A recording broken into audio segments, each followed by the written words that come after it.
Listo, bueno, chicos, ahora sí vamos a comenzar. Como les había dejado el mensaje, vamos a seguir tratando ejercicios de energía y vamos a ver qué es la potencia y de ahí ya nos metemos en cantidad de movimientos, que sería el último tema que se trata en el primer parcial. Para esto, estaba buscando entre los ejercicios que tengo del examen de sí, exámenes pasados. No encuentro cosas respecto a potencia porque potencia realmente es un tema sencillo, es algo bastante vago que sigue una definición que a su vez lo podemos trabajar en dos partes. Entonces vamos viendo cuál es la definición. Primero, nosotros decimos que la potencia se lo representa con una P mayúscula, que pues sería simplemente de pod o de power, si lo queremos ver en inglés. Pero eso, simplemente diríamos que la potencia la vamos a representar con una P grande. De ahí, la definición de la potencia se trabaja de la siguiente forma. La potencia nos dice qué tanta energía estamos gastando, pero a través de qué tanto tiempo lo estamos haciendo.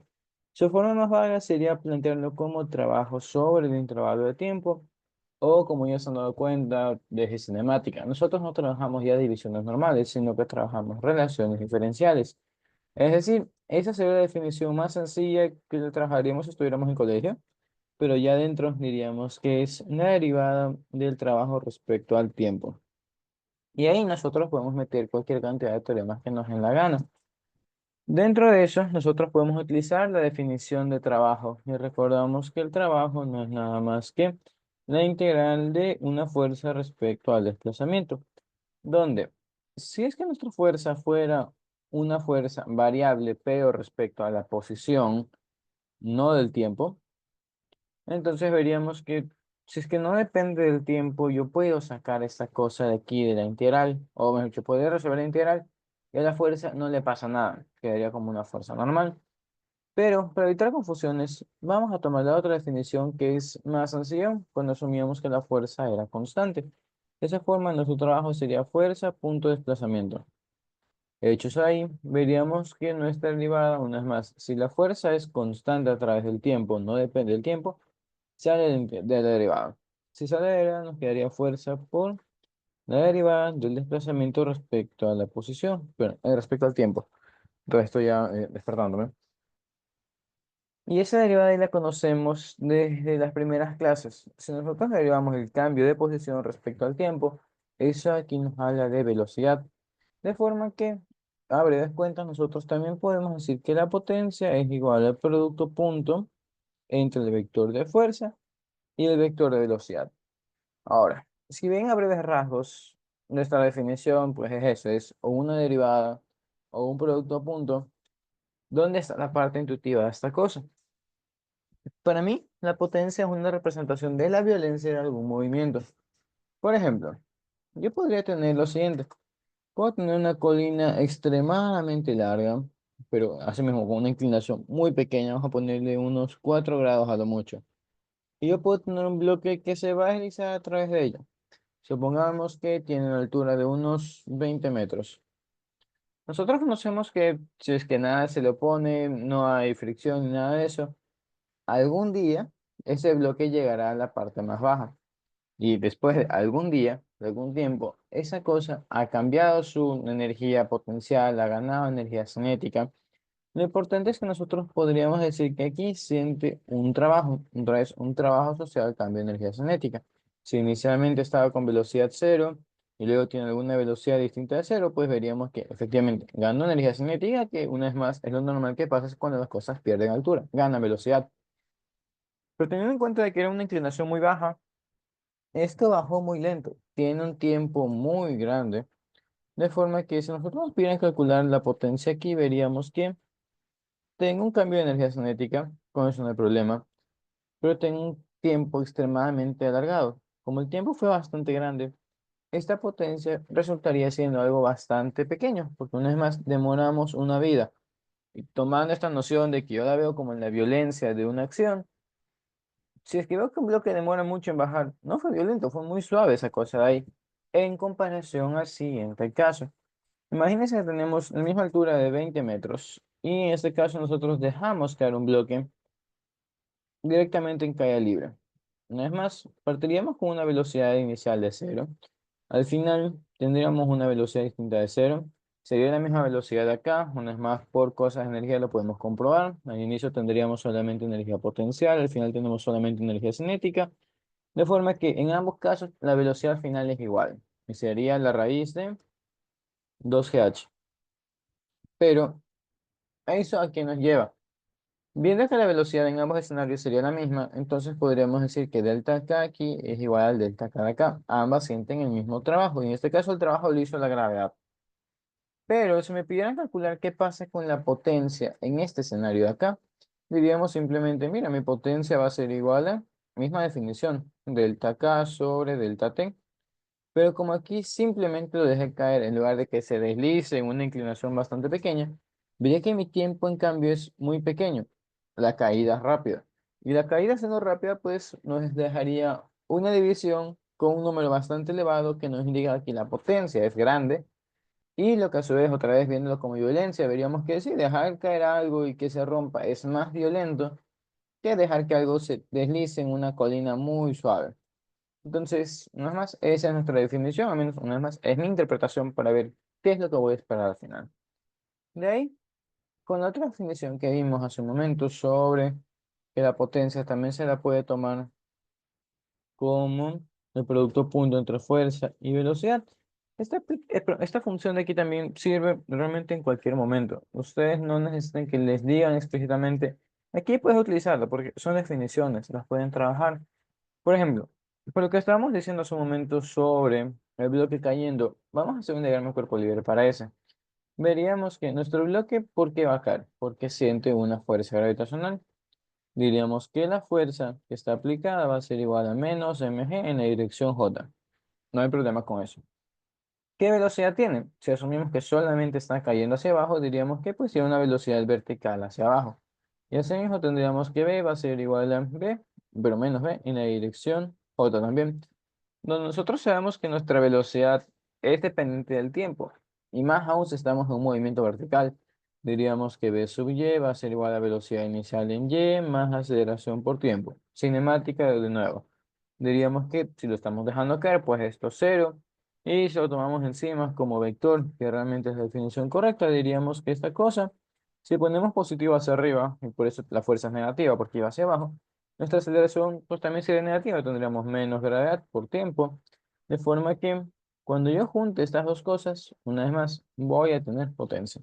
Entonces tendríamos el producto punto entre menos mg en la dirección j, punto, menos gravedad tiempo, asimismo en la dirección j, y viendo que es un producto punto, recordamos que solo juntamos x con x, y con y, z con z, y aquí solamente tengo componentes de y. Entonces el producto punto de cabeza me va a dar masa, gravedad cuadrado y tiempo. Y murió. Esa sería mi ecuación de potencia, pero claramente dependiente del tiempo. Y una vez más, tiene sentido que sea dependiente del tiempo. Como a cada rato voy a tener una velocidad cambiante, mi velocidad obviamente es eso, es algo cambiante a través del tiempo, entonces mi potencia no va a ser la misma si me piden encontrar qué potencia tienes a los 1 segundo o a los 2 segundos, 3 4 5 segundos. Y una vez más, viendo como violencia, su teléfono sufre daños mientras más tiempo está cayendo porque saben que más velocidad está ganando, más potente será el golpe cuando se estrelle eventualmente en el suelo. Y pues lo vemos aquí directamente en la relación. Dicho eso, volviendo al hecho de que ejercicios casi no tenemos, lo único que se me ocurre hacer es, dentro de cada uno de estos ejercicios, además de lo que nos piden, ir calculando potencia y ya después de eso nos meteríamos a la parte de cantidad de movimiento. Antes de avanzar con eso, ¿me avisas si estamos bien con las definiciones que les di? ¿Está todo claro?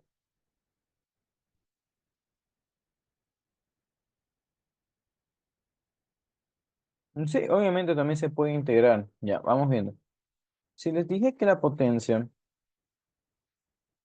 es igual a la derivada del trabajo respecto al tiempo, ustedes tranquilamente pueden despejar el trabajo y decir que, bueno, igual que desde cinemática, no planteamos la integral de una, sino planteamos la relación. Tendríamos potencia por dt, y ahí sí podríamos integrar esto. Y esto nos haría el trabajo ejecutado en un intervalo de tiempo, y pues sería igual a esta integral. Si la potencia es constante, pues sería un número multiplicado en un intervalo de tiempo. Y pues si esa es una función, simplemente hay que integrarla, ver qué función sale.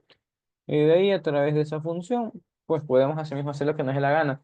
Podríamos tomar cualquier teorema. Si decimos que este es el trabajo neto hecho efectuado sobre un cuerpo, pues diríamos que como es trabajo neto, sería igual al cambio de energía cinética.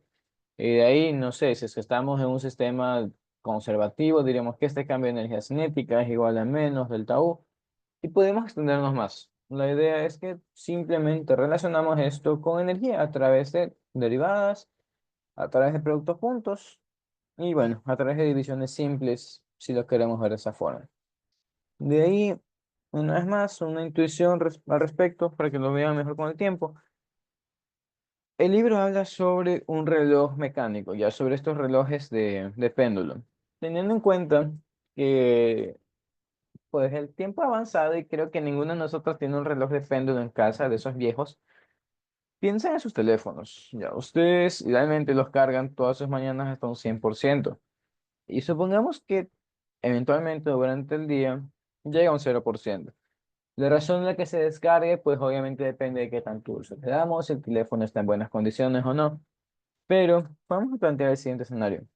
Nosotros pasamos de 100% a 0% en dos distintos tiempos, para dos distintos teléfonos. Para el teléfono uno, esto pasa en un tiempo de 1 hora. Y en el segundo escenario, pues pasa después de unas 6 horas.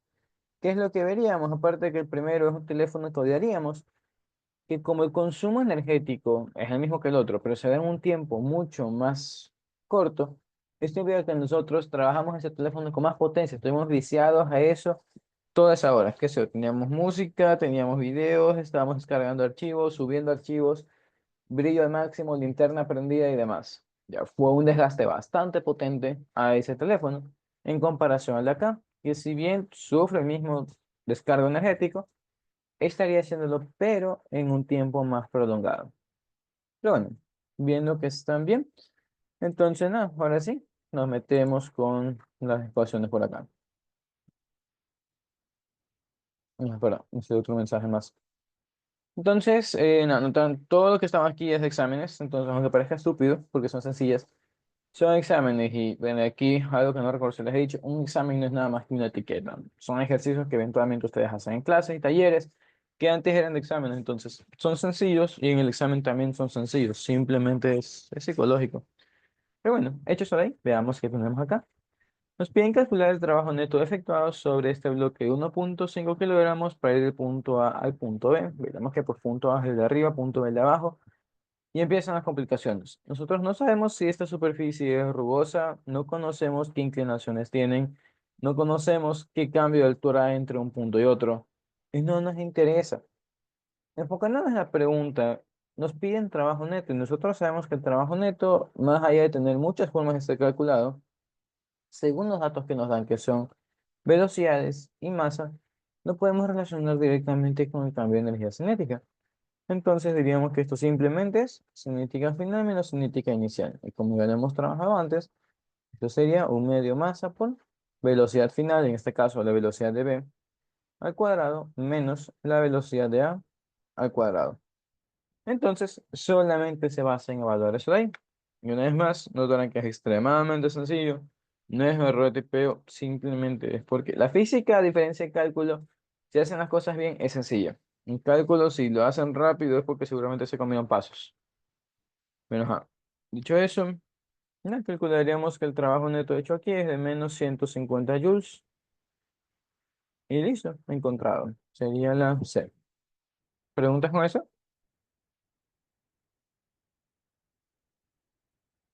No. Ok. Entonces, ya conociendo esto de aquí, vamos a hacer una pregunta más. Como dijimos, vamos a trabajar eso también con potencia. ¿Qué es lo que podríamos decir?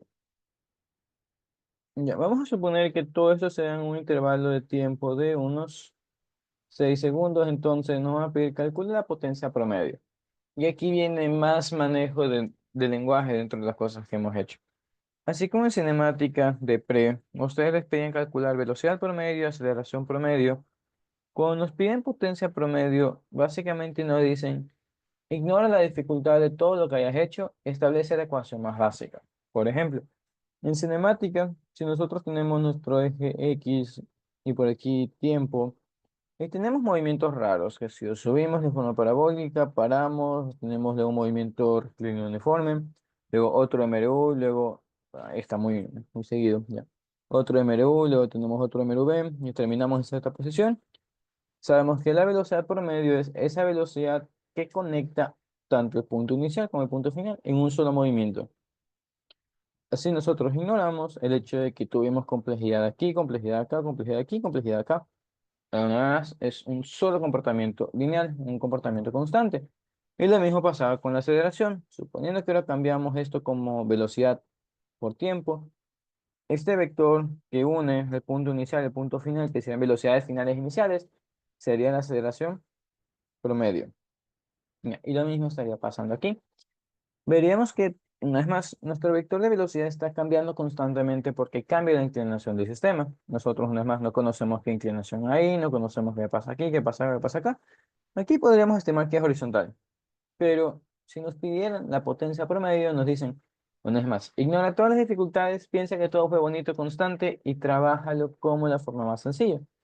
Entonces, en la forma más sencilla dijimos que potencia es igual a trabajo sobre intervalo de tiempo.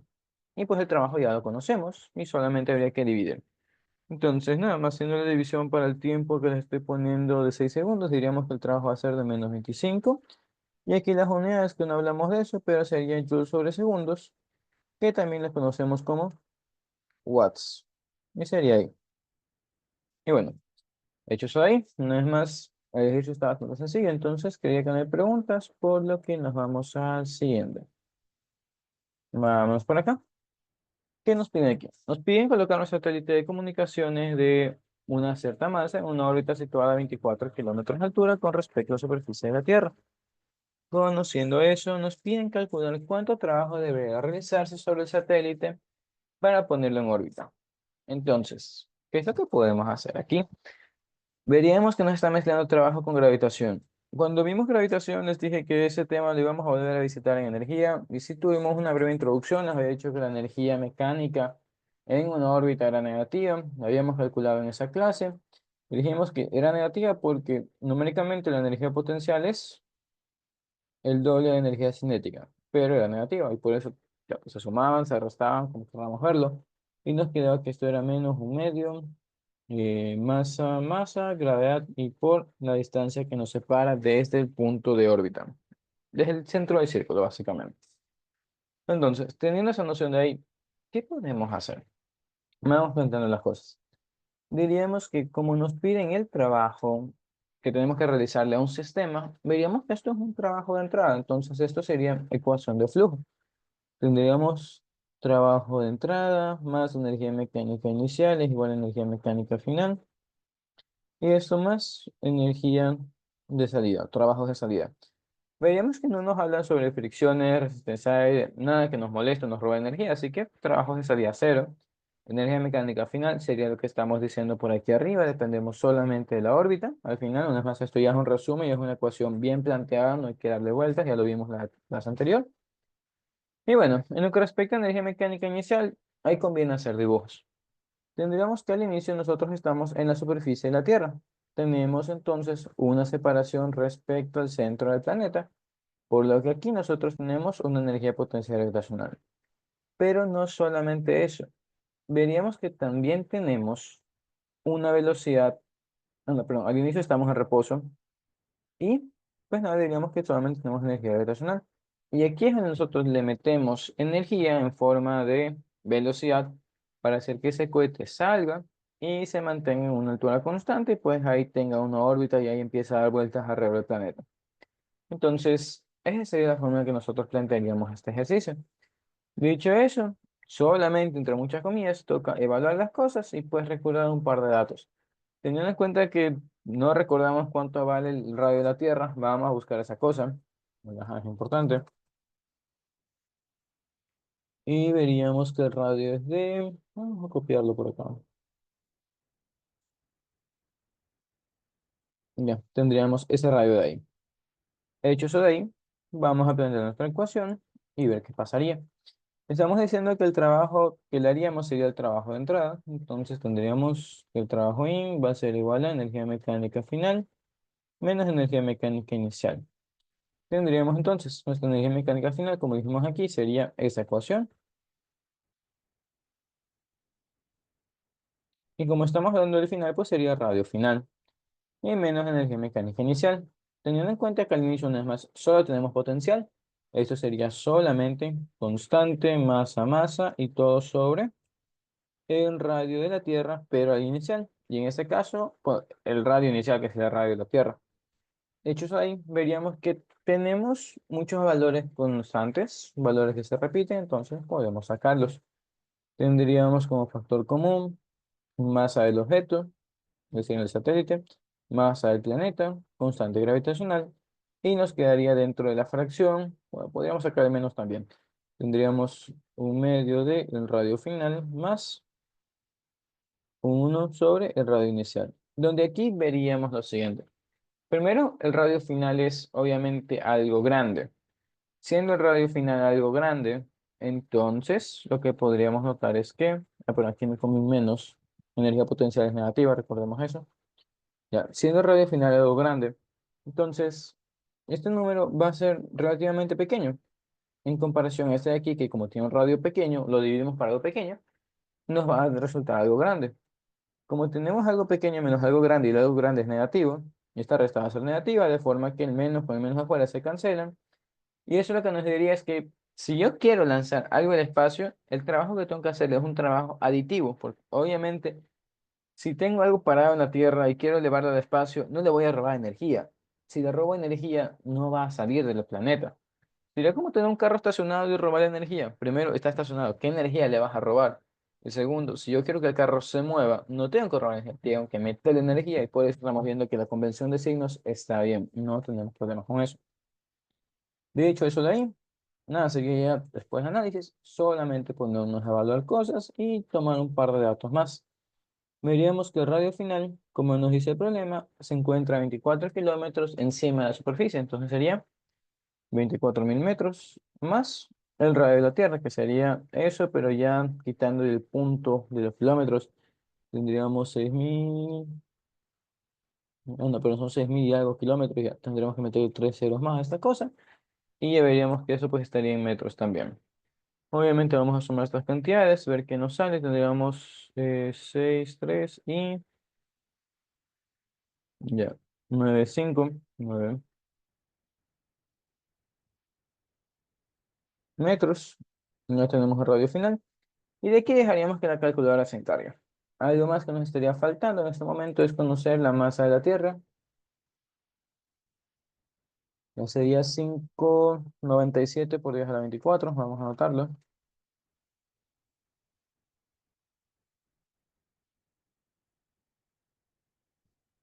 Y ahora sí, ya con esos datos, una vez más, que se encargue la calculadora. Veríamos que la masa del objeto era de unos 200 kilogramos. Tenemos entonces, esos menos 200, la masa del planeta, lo que estamos sacando ahí.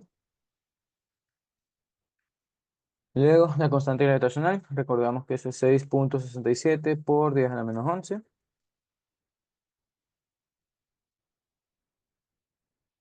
Y ahora sí, nuestra hermosa fracción. Tendríamos 1 sobre 2 veces el radio final de 6,395,000. Y esto menos el radio inicial, que sería el radio de la Tierra, el número grande que vemos acá.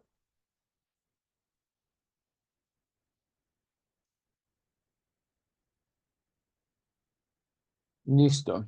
Veríamos que el trabajo de entrada que tendríamos que hacerle a esta cosa sería de 6,27 por 10 a la 12 joules. Notamos que obviamente es algo grande, es algo relativamente bestia, pero tengamos en cuenta, primero es una perra masa de 200 kilogramos. Y segundo, estamos mandando algo al espacio, estamos haciendo que gane bastante energía potencial y no solo, sino también que gane energía cinética indirectamente para que se mantenga en órbita. Entonces, es normal que sea una cantidad exageradamente grande. Hecho eso de ahí, pues podemos trabajar el resto de datos. Veríamos que ahora nos piden calcular la rapidez de lanzamiento necesaria. Y para eso podemos relacionar esta cantidad que estamos encontrando con un cambio de energía cinética. Diríamos que Este trabajo que nosotros le estamos haciendo a este objeto sería justamente para inducirle una energía cinética para que de ahí salga volando.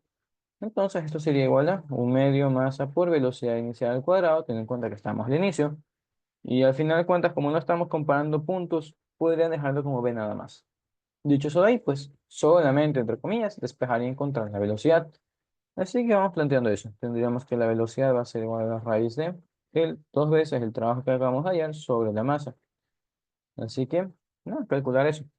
Tendríamos raíz de 2 por lo que salió, dividido para los 200 de la masa. Y nos estaría quedando una velocidad de 250.462,29 metros por segundo. Y si bien asimismo vemos que es algo grande, a la mala, estamos lanzando algo bastante rápido. Imagina, es una masa relativamente pequeña para la energía que está consumiendo. Entonces, es como una compensación. Si mi masa es pequeña, ¿quién tiene que hacerse grande para tener esta cantidad de energía? La velocidad no tiene otra. Entonces, bueno, he dicho eso de ahí. Diríamos que ya respondí a la segunda pregunta. Y ahora al final nos piden calcular la rapidez de orbitación del satélite. Para eso nosotros podríamos tomar dos caminos. Recordamos que la velocidad de órbita nosotros la sacamos teniendo en cuenta de que aquí arriba tenemos una fuerza centrípeta, que es lo que nos mantiene en equilibrio. Y la otra forma podría ser jugar a través de energía, pero sería como que redundar en la primera parte, en esta ecuación. Separarla en dos partes y es un lío. Prefiero irme con la de la fuerza centrípeta. Dicho eso de ahí, vamos a dejar que siente nuestro objeto cuando está ahí arriba. Tendremos por aquí el planeta, por aquí tendríamos el radio final, que es lo que acabamos allá, y tendríamos por aquí nuestra órbita. Diríamos que nuestro hermoso satélite pues está dando vueltas y tendría una velocidad v por ahí. Entonces, una vez más, tomando el equilibrio entre el peso que nos jala hacia el centro de la Tierra y la fuerza centrípeta que nos mantiene alejados, pues diríamos que, nada, entre las dos cosas son iguales. Entonces, poniendo el peso primero, tendríamos GMM sobre radio al cuadrado, y esto va a ser igual a la fuerza centrípeta, que tendríamos masa por velocidad al cuadrado sobre un solo radio.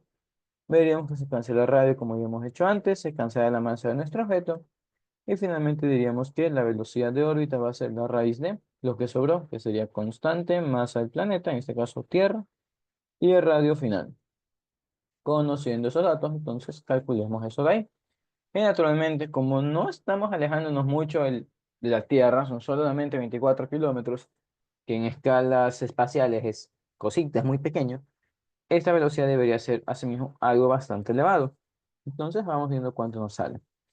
Tendríamos esa constante por la masa del planeta, otra vez eran 5,97 por 10 a la 24, y todo sobre la distancia final, 6395000. Veríamos entonces que cuando ya llegue eventualmente para allá arriba, cosas que conocemos, como estamos ganando altura, estamos ganándola a efectos de perder velocidad. Inicialmente tenemos esta perra velocidad de aquí, 2500 y más, pero miles de metros por segundo. Y de arriba tenemos ahora 7890, bueno, punto 96, pero creo que a nadie le interesan los decimales y a estas cantidades, metros por segundo. Entonces, ¿qué estamos viendo? Que aún estando arriba tenemos una velocidad bastante elevada. Entonces, ¿no? Veríamos que una vez más todo concuerda y para que me sobre una velocidad tan grande, debería tener una velocidad así mismo grande al inicio. Si no hay preguntas con esto, entonces, una vez más, podemos sacar más información. Vamos a plantear que todo este proceso demora una hora. Ya. Entonces, la pregunta va a ser, ¿cuánto fue la potencia que se ejecutó sobre ese satélite? Entonces, ¿qué es lo que veríamos? Diciendo una vez más que nuestro intervalo de tiempo es de una hora, entonces diríamos que potencia promedio sería solamente el trabajo que hicimos dividido por el intervalo de tiempo. Ya pasándolo a segundos, tendríamos que obviamente la hora es 3600. Entonces, nada, dividir 6,27 por 10 a la 12 para 3600. Entonces, esto nos haría que tenemos una potencia promedio de 1,74 por 10 a la, déjame ver, ya, 9 watts. ¿Y esto qué nos está diciendo? que durante cada segundo, porque recordamos que estos son solamente joules por segundo, entonces durante cada segundo que está pasando, yo estoy consumiendo toda esta cantidad de energía. Y después de una hora, he consumido esta energía total. Y ya, nada más. ¿Preguntas con eso de ahí?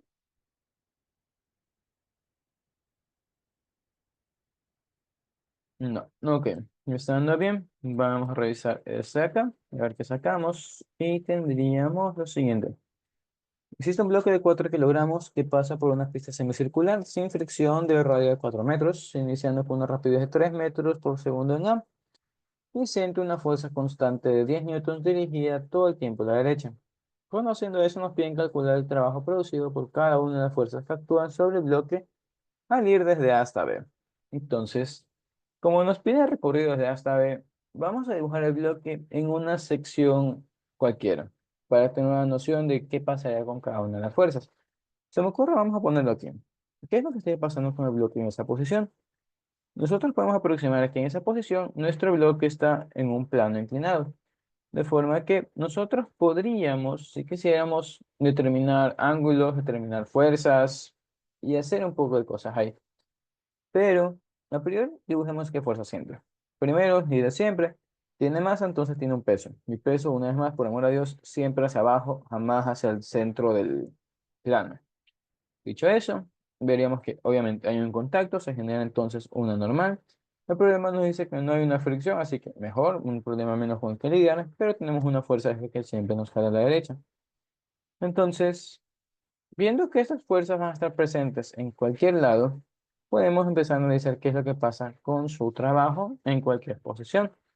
Veríamos entonces, ¿qué trabajo realiza el peso? Pues conocemos que el trabajo del peso es igual a menos el cambio de energía potencial gravitacional. Y como nosotros tenemos medidas, nos gusta o no, podemos utilizar trigonometría para calcular, bueno, 4 metros. Podemos utilizar trigonometría para calcular cuánto cambio de altura y conociendo el cambio de altura, conocemos el cambio de energía potencial y luego solamente nos metemos con esta ecuación con el negativo y murió. Es decir, esto es fácilmente calculable, lo haremos luego. Por ahorita solamente estamos viendo qué pasa con las cantidades. Dicho eso, veamos qué pasaría con la otra fuerza. ¿Qué pasa con la fuerza F? Veríamos que nuestra fuerza F es constante. Siendo constante, nosotros podríamos plantear que esto va a ser F punto algo. Y en este caso, pues sería nuestro desplazamiento. Nosotros podemos plantear asimismo que el trabajo promedio de esta fuerza es simplemente fuerza punto desplazamiento. Y veríamos que por nuestro desplazamiento va desde A hasta B. Y una vez más, a través de trigonometría y muchas otras cosas más, podemos asimismo sacar cuánto vale esta cosa. Así que vamos a poner delta R, y una vez más, conocido. En lo que respecta a la normal, y fue el ejemplo que les hice cuando recién hablábamos de trabajo normal, veríamos que la normal siempre está perpendicular al desplazamiento. En cualquier posición, nuestro desplazamiento va a ser tangencial a la circunferencia. Aquí nuestro desplazamiento va a ser para acá abajo. Aquí nuestro desplazamiento va a estar inclinado de esa forma. Aquí pues de esta forma, aquí de esta forma y aquí pues para arriba todavía, pero siempre tangencial. Y como por definición la normal siempre es radial o perpendicular a la superficie, entonces, entre nuestros dos vectores siempre va a haber un desplazamiento, pero siempre va a haber 90 grados. De forma que el producto punto entre estos dos siempre va a ser igual a cero. Y bueno, teniendo en cuenta de que esto nacía a partir de una integral o sumatoria, les había dicho también, si nosotros sumamos un montón de ceros, al final el resultado sigue siendo cero y es lo que pasaría con la normal. Así que bueno, analizado que el trabajo normal va a ser cero, enfoquémonos en las otras cosas y a ver pues qué trabajo hace. Ahora sí. Nos metemos en la parte de trigonometría. Entonces, vamos a copiar el gráfico por aquí abajo y a ver qué es lo que podemos sacar. ¿Ya? ¿Qué es lo que nos dicen? Tenemos un radio de 4 metros. Entonces, conocemos que aquí pues también hay 4 en una diagonal, lo cual podemos transformarlo en un triángulo, de forma que tengo 4 en la diagonal, tengo de bajada, como el ángulo está aquí, 4 coseno de 60. Y de este lado pues tendríamos 4 seno de 60. En la primera parte, para la energía potencial, pues me interesa esto de aquí, que representaría mi altura. Así que vamos a calcularla una vez. Y veríamos que el coseno de 60 es el que vale un medio, entonces esto sería de 2 metros.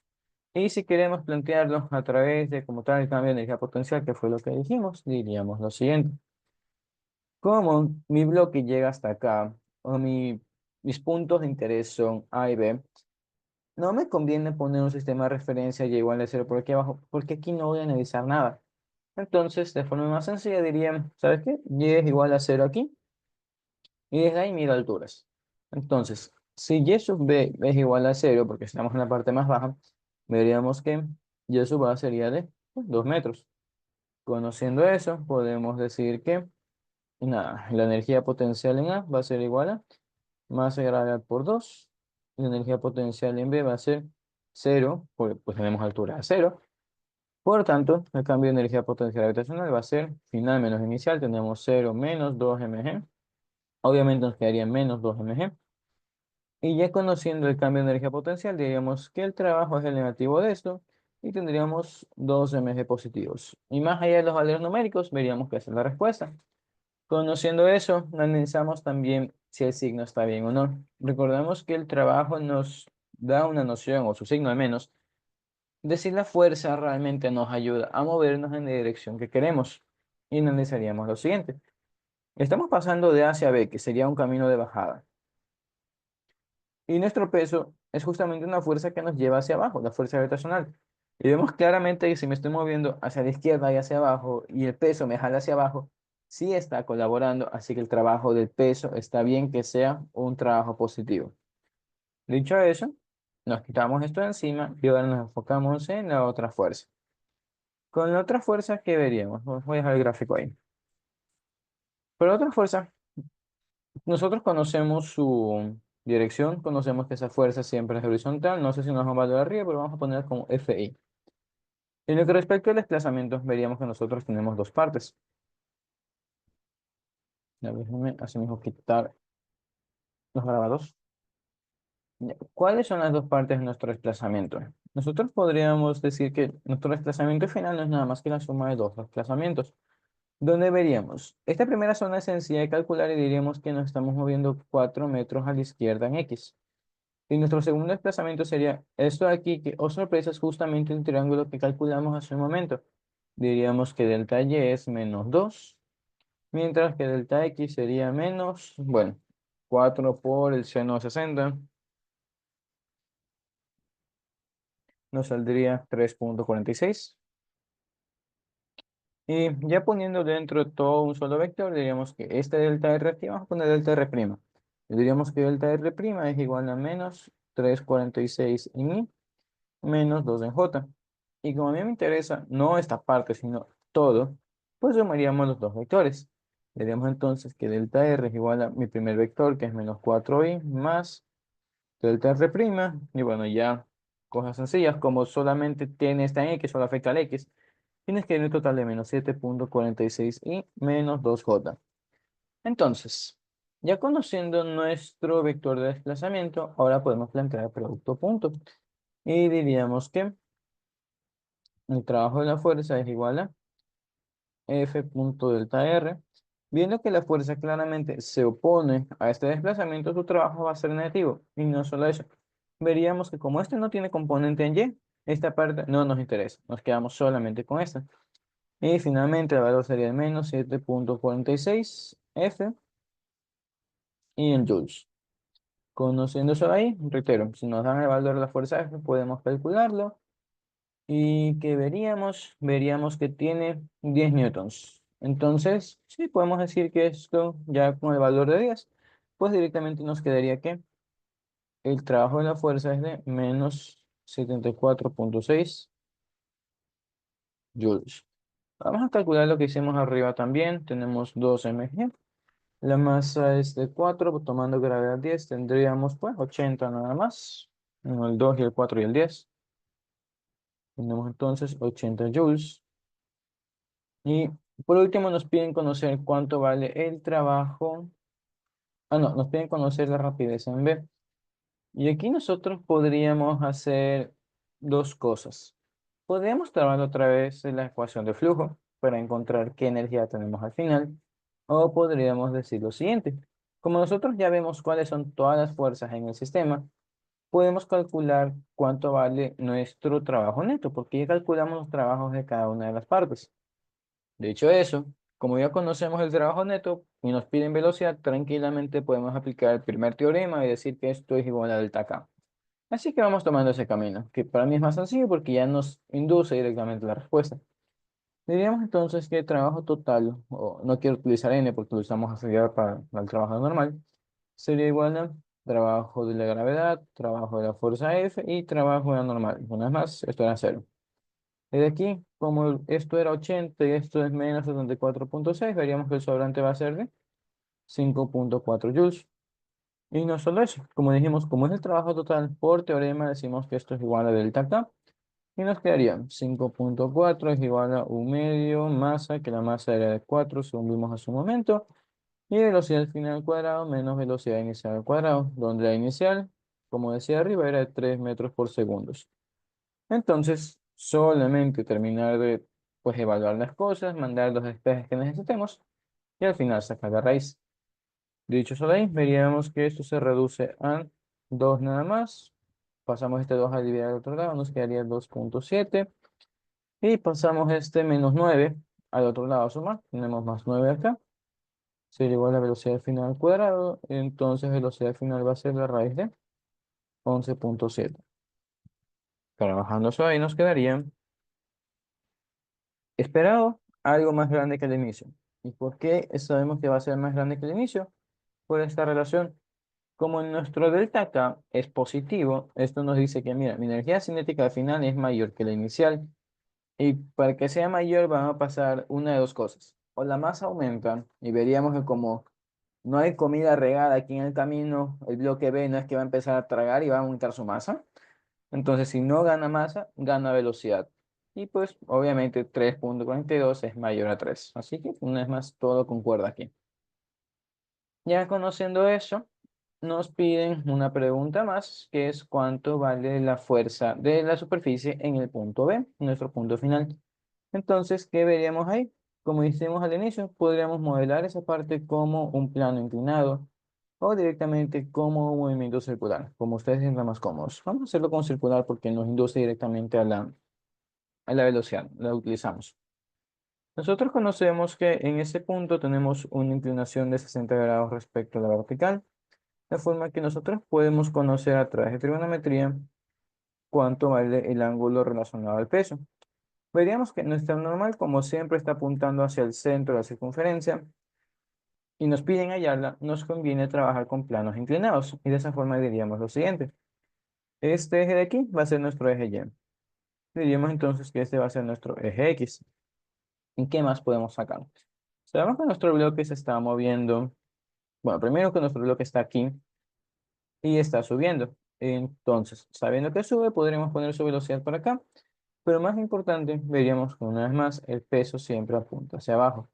Y naturalmente nos interesa conocer qué inclinación tiene para hacer la descomposición. Y veríamos que este pico de aquí es el mismo pico que vemos acá. Entonces aquí también hay 60 grados. Dicho eso, ya conocemos el ángulo de inclinación del peso con respecto a Y. Y aquí, este dibujo está incompleto porque conocemos que existe una fuerza que está estorbando, que es la fuerza F. Vamos a dibujarla con otro color. Lo importante de esto es lo siguiente.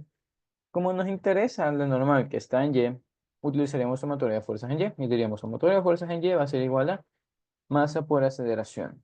Recordamos que a su vez algunos profesores molestan con esto, entonces si estoy en un círculo y estoy en la dirección del centro del círculo, diría en la dirección centrípeta o dirección radial. Vamos a utilizar C.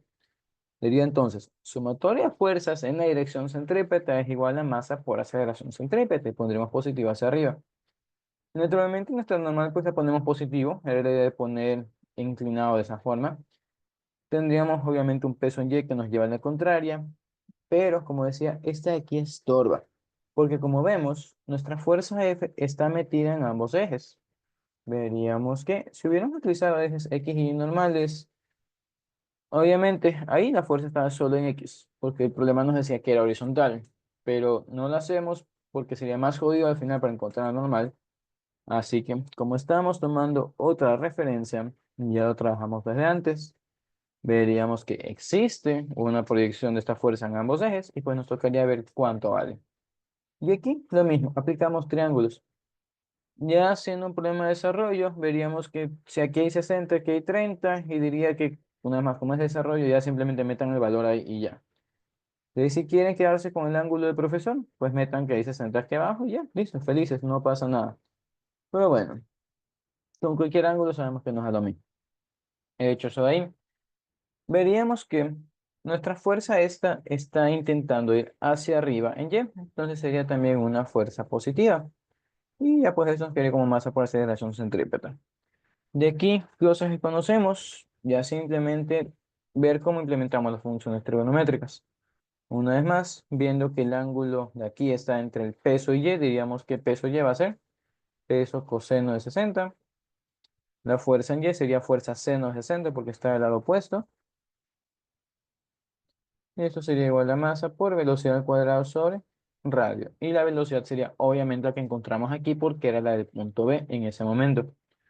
Así que, conociendo eso, ya entre comillas, solo nos quedaría despejar normal y terminar de contestar la pregunta. No lo voy a hacer porque quiero enfocarme en las otras cosas, pero ese ya sería una vez más un trabajo de solamente calcular. Por último, haciendo otra vez la parte de las potencias, podrían preguntarnos cuánta potencia se genera por culpa de la gravedad, cuánta potencia hace la fuerza, si es que este movimiento dura cierto tiempo. Entonces, vamos a asignar un tiempo de hace rato. Diríamos que el intervalo de tiempo para llegar de un lugar a otro sería de unos 10 segundos, algo sencillo. Y con eso diríamos que la potencia gravitacional generaría un total de 8 watts, ¿no? Por eso les puse el 10 para hacer una división sencilla. Mientras que la potencia generada por la fuerza sería de menos 7,46 watts. Y sí, las potencias pueden ser negativas. Ellas me estarían diciendo cuánta energía estoy gastando o estoy perdiendo a través del tiempo. A diferencia de las positivas que me dicen como cuánto está ingresando, cuánto se está ejecutando.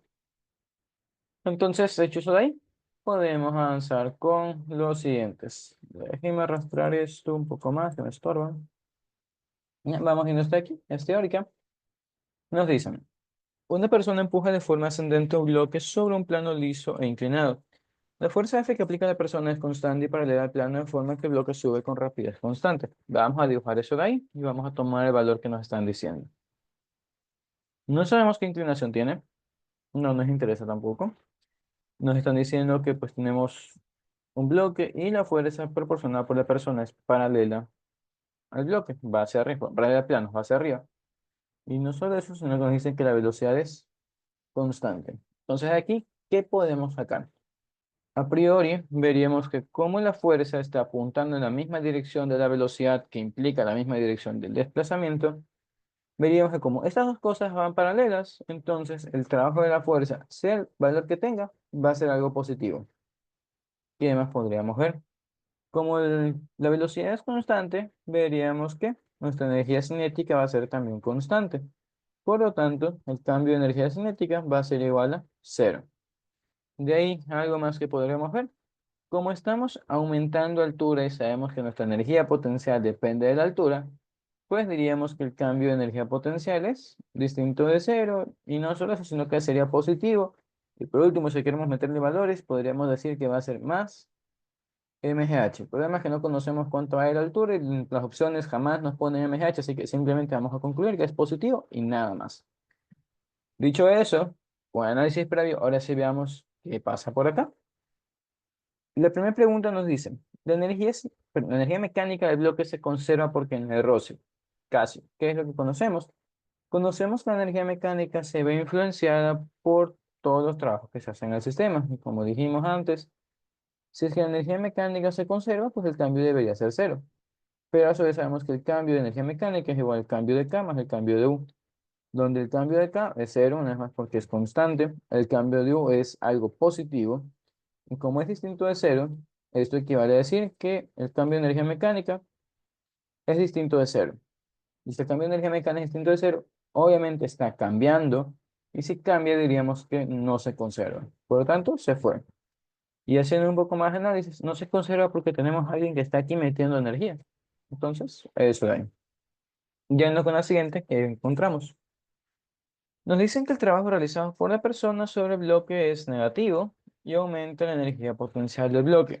Tiene una verdad y una mentira, igual que la política. ¿Qué es lo que vemos en la primera parte? El trabajo de la persona sobre el bloque es negativo, falso. Vemos y ya lo analizamos como va en la misma dirección.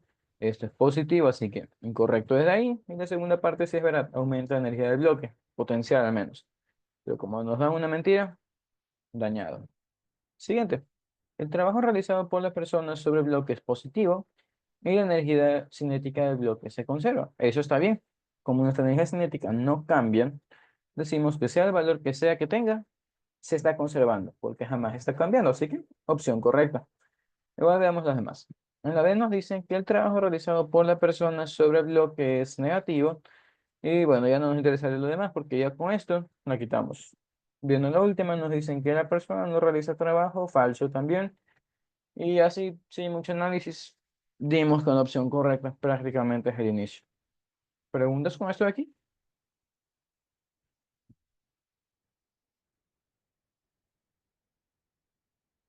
No. Ok. Entonces, vámonos con la siguiente.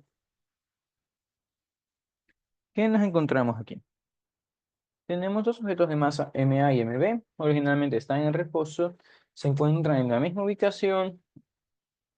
Cada uno siente una fuerza neta de igual magnitud y dirección.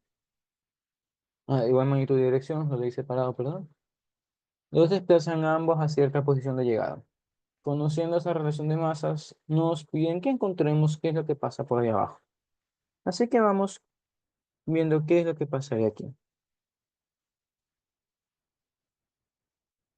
Como nos piden comparar energía cinética, pues podríamos trabajar justamente el teorema de energía. Diríamos que el trabajo neto, en este caso asociado solamente el trabajo de la fuerza, o supongamos que también cambian de alturas.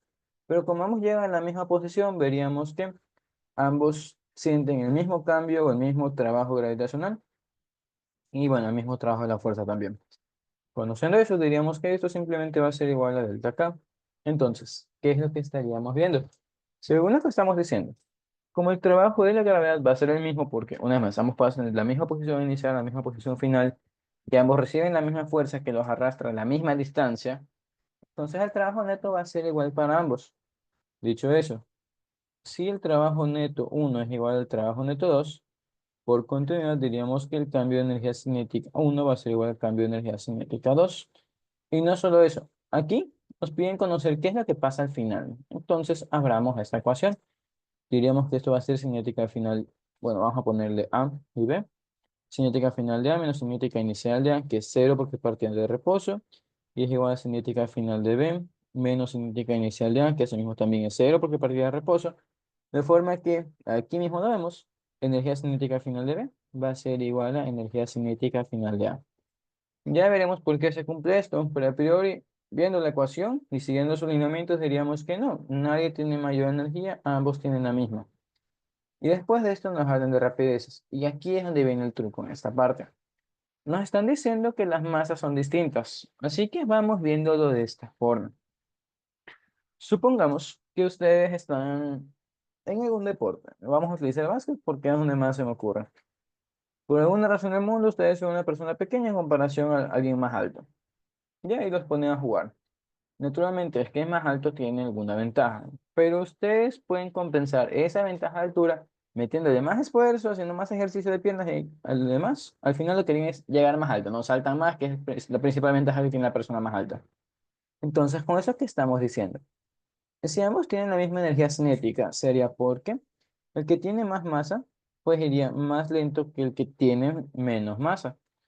Y así estaríamos compensando las cosas. Teniendo en cuenta que esto se está basando en grados de libertad, veríamos que nos dicen aquí, masa de A es menor que la masa de B. Si la masa de A es menor que la masa de B, se supone que estas dos cosas, sea lo que sean, son iguales. Entonces, si esto baja, la velocidad tiene que ser más alta. Y con eso responderíamos las siguientes opciones. Y obviamente lo contrario también es cierto. Como B tiene más masa que A, su velocidad es más pequeña. Así que vamos acá. Nos dicen que el objeto A tiene menor rapidez. Falso. De cabeza se fue. El objeto B tiene menor rapidez. Eso está bien. Entonces, esa sería la opción correcta. Y bueno, viendo la última parte, nos dicen que no podemos conocer las rapideces porque no conocemos las respectivas aceleraciones. Ese literal es engañoso y vamos a demostrar que a pesar de que no conocemos las aceleraciones, el resultado es el mismo. Nosotros, ¿qué es lo que conocemos? El trabajo. Conocemos que trabajo no es nada más que fuerza por distancia, o bueno, producto punto. En este caso vamos a asumir que es unidimensional, así que nos quitamos los vectores y el producto punto. De hecho, eso de ahí veríamos que sabemos que el desplazamiento es el mismo para ambos, pero ¿qué más conocemos? Conocemos que ambos sienten la misma fuerza y lo trabajamos a partir de eso. Si nos enfocamos en la segunda ley, sabemos que fuerza es igual a masa por aceleración. Teniendo en cuenta que los objetos tienen distintas masas, pues diríamos que fuerza uno va a ser igual a, pero vamos a poner fuerza A va a ser igual a masa A por aceleración de A, y fuerza de B va a ser igual a masa B por aceleración de B. Pero el problema nos dice que las fuerzas son iguales. Entonces, ¿esto a qué nos lleva? A que si las fuerzas son iguales y otra vez tenemos en juego este, bueno, si tenemos otra vez en juego esta, a ver, disculpa, así mismo me desperté súper temprano. Si tenemos en cuenta este juego de masas, ahí sí ya me sale la frase, veríamos que como la masa B es más grande que la masa de A, su aceleración es más pequeña. No conocemos cuánto vale, pero sabemos que va a ser pequeña. La masa de A es pequeña, su aceleración es más grande, así mismo no conocemos cuánto vale. Pero da igual, porque la fuerza es la misma y lo podemos plantear acá. Pero no solo lo podemos mostrar aquí, lo podemos mostrar también con la ecuación del cambio de energía cinética. Diríamos que como al final esto dependía de cada final nada más, diríamos que cada final es un medio masa por la velocidad final al cuadrado. Enfoquémonos en la velocidad final. Nos están hablando de velocidad final y nosotros podemos decir que de cinemática, velocidad final al cuadrado es igual a la inicial al cuadrado más dos veces aceleración y desplazamiento. De aquí, conociendo que la inicial era igual a cero, pues nos quedaría esta relación de aquí, velocidad final al cuadrado es igual a dos veces aceleración desplazamiento. Vamos a copiar eso y ya ver qué nos quedaría. Y de aquí, perdón, estoy viendo, es 1 al cuadrado. Ahora si volvamos, tendríamos que trabajo es igual a acá final, y va a ser un medio de masa por 2 por aceleración y delta R. ¿Y qué es lo que vemos? Se cancelan este con este, nos queda masa por aceleración delta R. Y una vez más, este producto es igual a fuerza. Entonces, volvemos acá con la ecuación de aquí arriba y reiteramos que como la fuerza es la misma y el desplazamiento es el mismo, no nos interesan los cambios que hay en medio, no nos interesa qué pasa con las masas, ambos sienten el mismo trabajo. Y de ahí, obviamente, podría preguntarles, ¿quién siente mayor potencia además? Y la respuesta debería ser obvia. Si es que ambos sienten el mismo trabajo, eh, no, perdón, ahí me estoy equivocando. Como el uno es más rápido que el otro, uno tiene más aceleración, el que tiene más aceleración, vamos a ponerlo así, el que tiene más aceleración demora menos tiempo. Y ahí retomando las nociones iniciales de potencia. Como este es más rápido que el otro, su movimiento es más violento que el otro, entonces veríamos que pues el que se demora menos y tiene mayor aceleración, en este caso el bloque más bajo, el bloque A, tiene más potencia que el bloque B, solamente por el tiempo. Entonces, bueno, me da ni al final, pero bueno, vámonos con este de acá.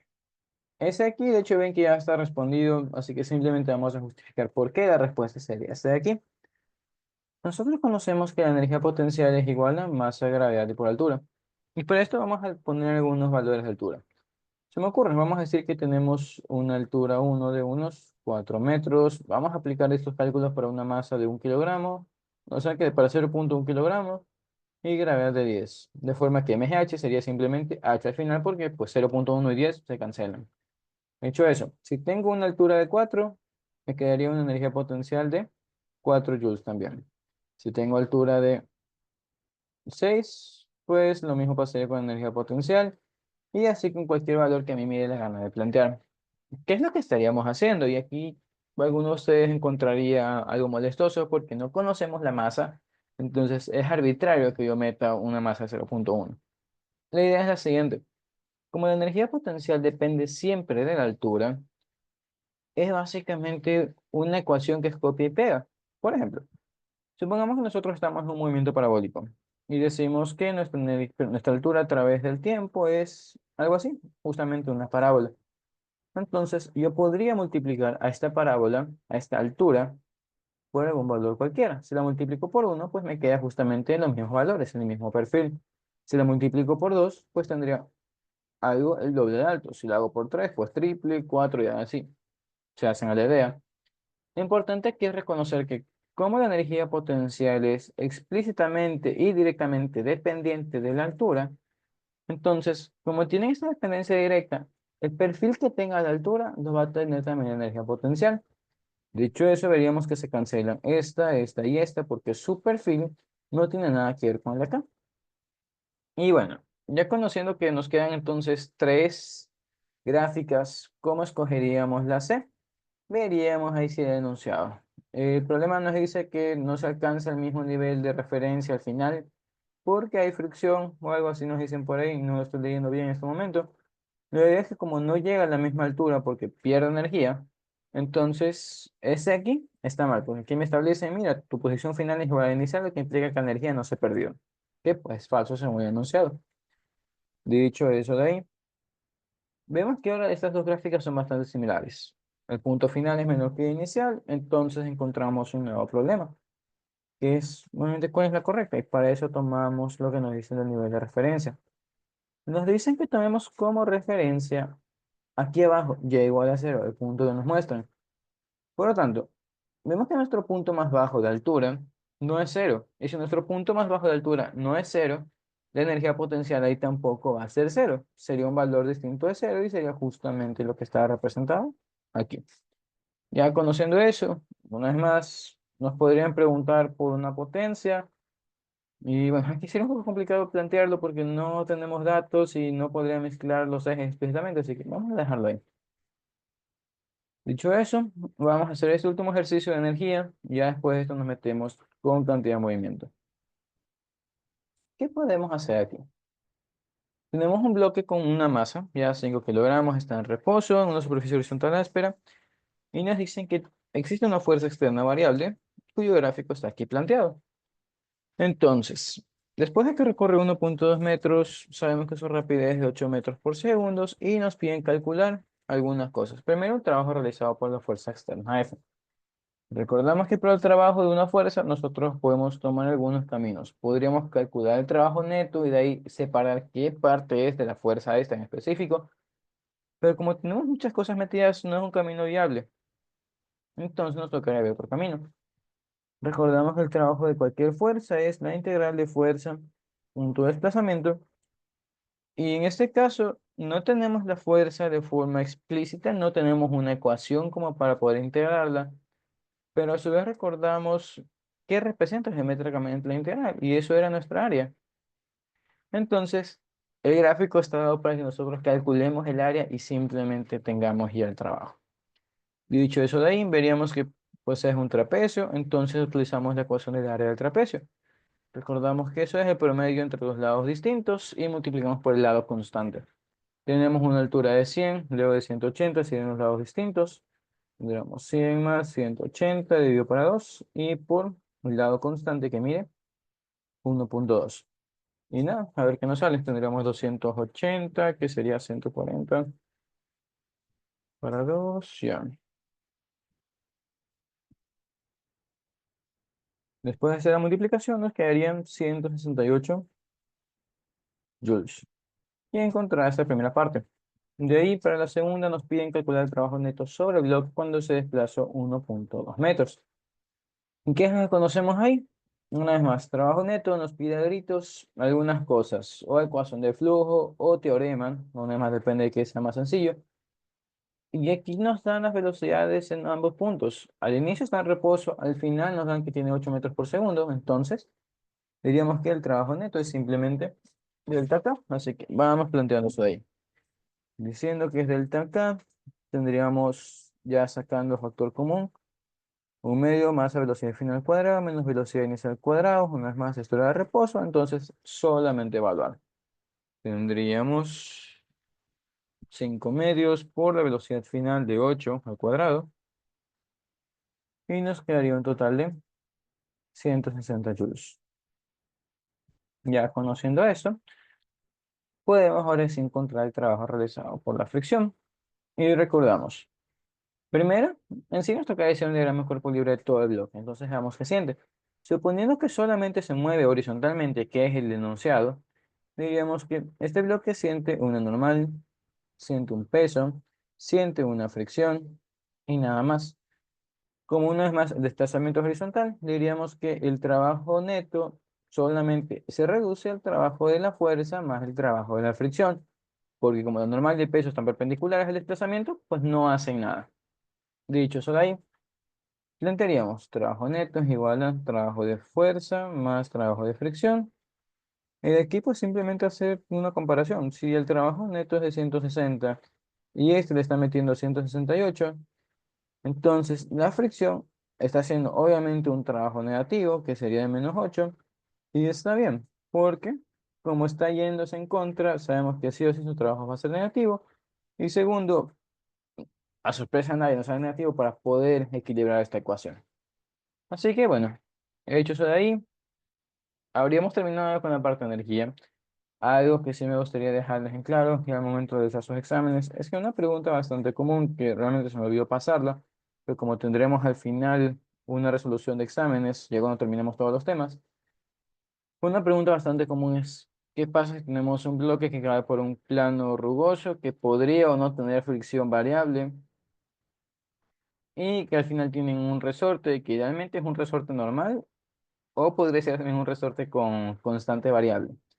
La idea sería tener cuidado con los distintos puntos, y no alocarse, recordar que si es que el plano es todo con fricción, la fricción también se suma hasta cuando se está comprimiendo. Entonces, bueno, quitándome eso ahí, como digo, lo dejaremos pendiente para la resolución de examen final. Ahora sí nos metemos ya con la parte de cantidad de movimiento. Entonces, vamos a escribirla. ¿Qué es la cantidad de movimiento? Cuando nosotros hablamos de cantidad de movimiento, si ustedes lo usan en internet, se le hace también referencia como la intensidad de movimiento. Entonces, si hablamos de intensidad, es más sencillo imaginarnos de qué variables depende eso. Y para eso pensamos en qué sería más difícil de parar, qué tiene un movimiento más intenso o qué me va a causar más daño. O un camión que se está moviendo, no, un carro exageradamente feo y grande, o una bicicleta. Veríamos obviamente que el choque con la bicicleta normalmente no nos causaría tanto daño como el choque con el camión, y es porque por la diferencia increíble de masa, diríamos que el camión tiene más cantidad de movimiento. Esto a su vez se relaciona un poco con los conceptos inerciales. Y ya para terminar de poner explícitamente, veríamos que la cantidad de movimiento en sí es un vector. Y es un vector que depende de la masa del objeto que estemos analizando y la velocidad que lleva. Igual que escribimos para la segunda ley, y de hecho tiene relación entre estos dos temas, como mi velocidad es un vector en cualquier dirección y la masa es simplemente un escalar positivo siempre, lo que veríamos es que al final la cantidad de movimiento y la velocidad serían vectores paralelos. Y una vez más, ya las relaciones de tamaño, pues depende de qué pase con la masa. Si es una masa grande, pues transformamos el vector de velocidad en algo más grande, que sería la cantidad de movimiento final. En tal caso, esta cantidad vectorial, como cualquier otra cantidad vectorial que nosotros hemos analizado, tiene una historia. Es decir, su parte final depende de su parte inicial y más los cambios que se le hagan a esta cosa. Pero estoy poniendo más la ecuación. P final es igual a P inicial más delta P. Donde, si nosotros analizamos qué es lo que nos quiere decir delta P, veríamos que como todo delta es simplemente un cambio. Entonces, este cambio sería masa por velocidad final menos velocidad inicial. Y de hecho, ustedes lo pueden sacar si despejan esta ecuación. No es nada complejo. Lo importante de delta P es qué nos indica. Veríamos que como estamos cambiando la velocidad y solo así, pues el cambio es distinto de cero. Entonces, cuando aplicamos un cambio, nosotros decimos que estamos aplicando un impulso, una pequeña fuerza durante un pequeño intervalo de tiempo. O bueno, una grande fuerza durante un pequeño intervalo de tiempo. Y eso nos permite hacer unos cambios de variable. Primero, el cambio de cantidad de movimiento se lo expresa también con J. Porque, sabrá Dios, en inglés el impulso no es con J, también es con I, sino que con impulse, algo así. Lo busqué y salía como que una referencia en algún en una reunión de físicos, algún pendejo dijo, vamos a nombrarle a J, y el resto dijo, está bien, vamos a utilizar a J. Y ya, o sea, esta no es intuitiva. Pero bueno, más allá de que no sea intuitiva, ¿qué nos dice J? J, como está mencionando, es un cambio de cantidad de movimiento y nos dice cómo nosotros estamos cambiando a la cosa inicial. Entonces, antes de ver qué relaciones tendríamos con las fuerzas, vamos a hacer ejemplos sencillos. Entonces, nosotros podríamos plantear lo siguiente. Ustedes están en una cancha y en dos distintos tiempos, ¿ya? Y les llega un balón rodando. Si un balón llega con una velocidad v en ambos escenarios, ustedes lo que harían naturalmente sería patearlo. Y justamente tenemos estos dos escenarios. En el primer escenario, ustedes reciben el balón, lo patean, le meten una fuerza en un intervalo de tiempo y el balón sale volando de regreso con una velocidad más grande. Lo normal. Y en el segundo escenario, ustedes no están de humor para jugar y simplemente reciben el balón, le meten una fuerza durante un pequeño intervalo de tiempo, pero para frenarlo, su velocidad sería igual a cero. Entonces, una pregunta sería, ¿en qué escenario tenemos mayor impulso? Y para esto, pues utilizamos una vez más nuestra intuición. ¿Qué es lo que nosotros conocemos? Si algo viene y queremos pararlo, pues tenemos que meterle una fuerza a algo pequeña, simplemente lo suficiente para detenerlo. Pero si no solo lo quiero detener y lo quiero mandar de regreso encima, eso se puede dividir en dos partes. Podríamos decir que la primera parte se reduce a el balón viene y nosotros lo paramos.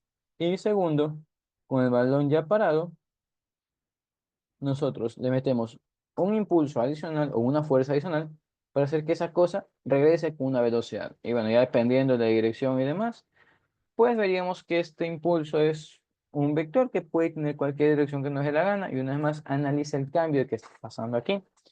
Y bueno, dentro de cosas un poco más interesantes y bonitas, déjenme, les abro una investigación que estoy haciendo. Yo estoy trabajando justamente con impulsos dentro de bloques. Entonces, nada, déjenme quitar la pantalla. Ya, ahí sí.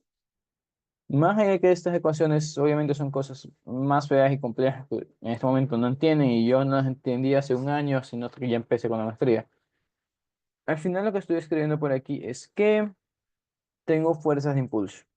Ya, y esto es para un bloque que está oscilando entre dos posiciones. Les voy a mostrar el gráfico y bueno, ahí ya volvemos en sí a la clase. Lo que estaría diciendo es eso. Cuando nuestro bloque pasa de una esquina a la otra, porque pues se cae y pega, cada una de estas esquinas, al momento de que el bloque cae y pega, pues siente un impulso. Y ese impulso, como está hecho en un tiempo muy pequeño, se puede modelar con una función matemática que es una delta, que tal cual es una función de impulso que se aplica en un instante finito y demás. Lo que estaría diciendo al final es que las fuerzas que nosotros estamos viendo en este momento, los conceptos que estamos utilizando, yo lo utilicé aquí, porque lamentablemente, me guste o no, me toca demostrar muchas cosas y algo de lo que me molestaba era esta porquería, que ahora les explico a qué hace referencia y cómo lo logré entender.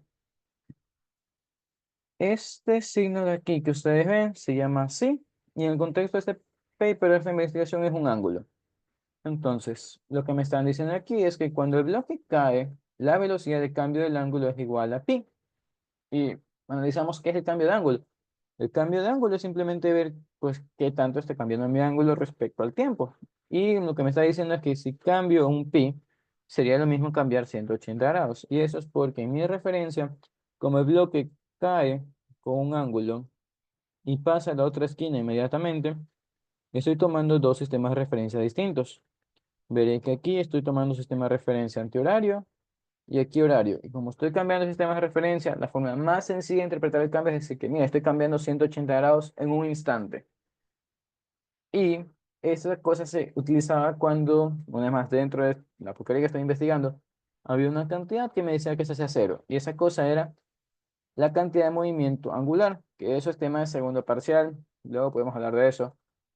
Pero aquí mi idea era la siguiente. ¿Cómo carajo yo sé que esto se hace cero y por qué lo justifico en este momento? Pues lo mismo que hicimos por acá. Para yo decir que estoy cambiando la dirección de algo, así como aquí que cambié la dirección de la rotación, obligadamente tiene que haber un instante donde mi velocidad se hace cero. Y aquí si la velocidad se hace cero y recordamos que la cantidad de movimiento es masa por velocidad, esto implicaría que mi cantidad de movimiento brevemente también se hace cero. Y como se hace cero, en ese instante cambia de inclinación, pues ahí lo puedo deducir. Ah, esta pendeja es así.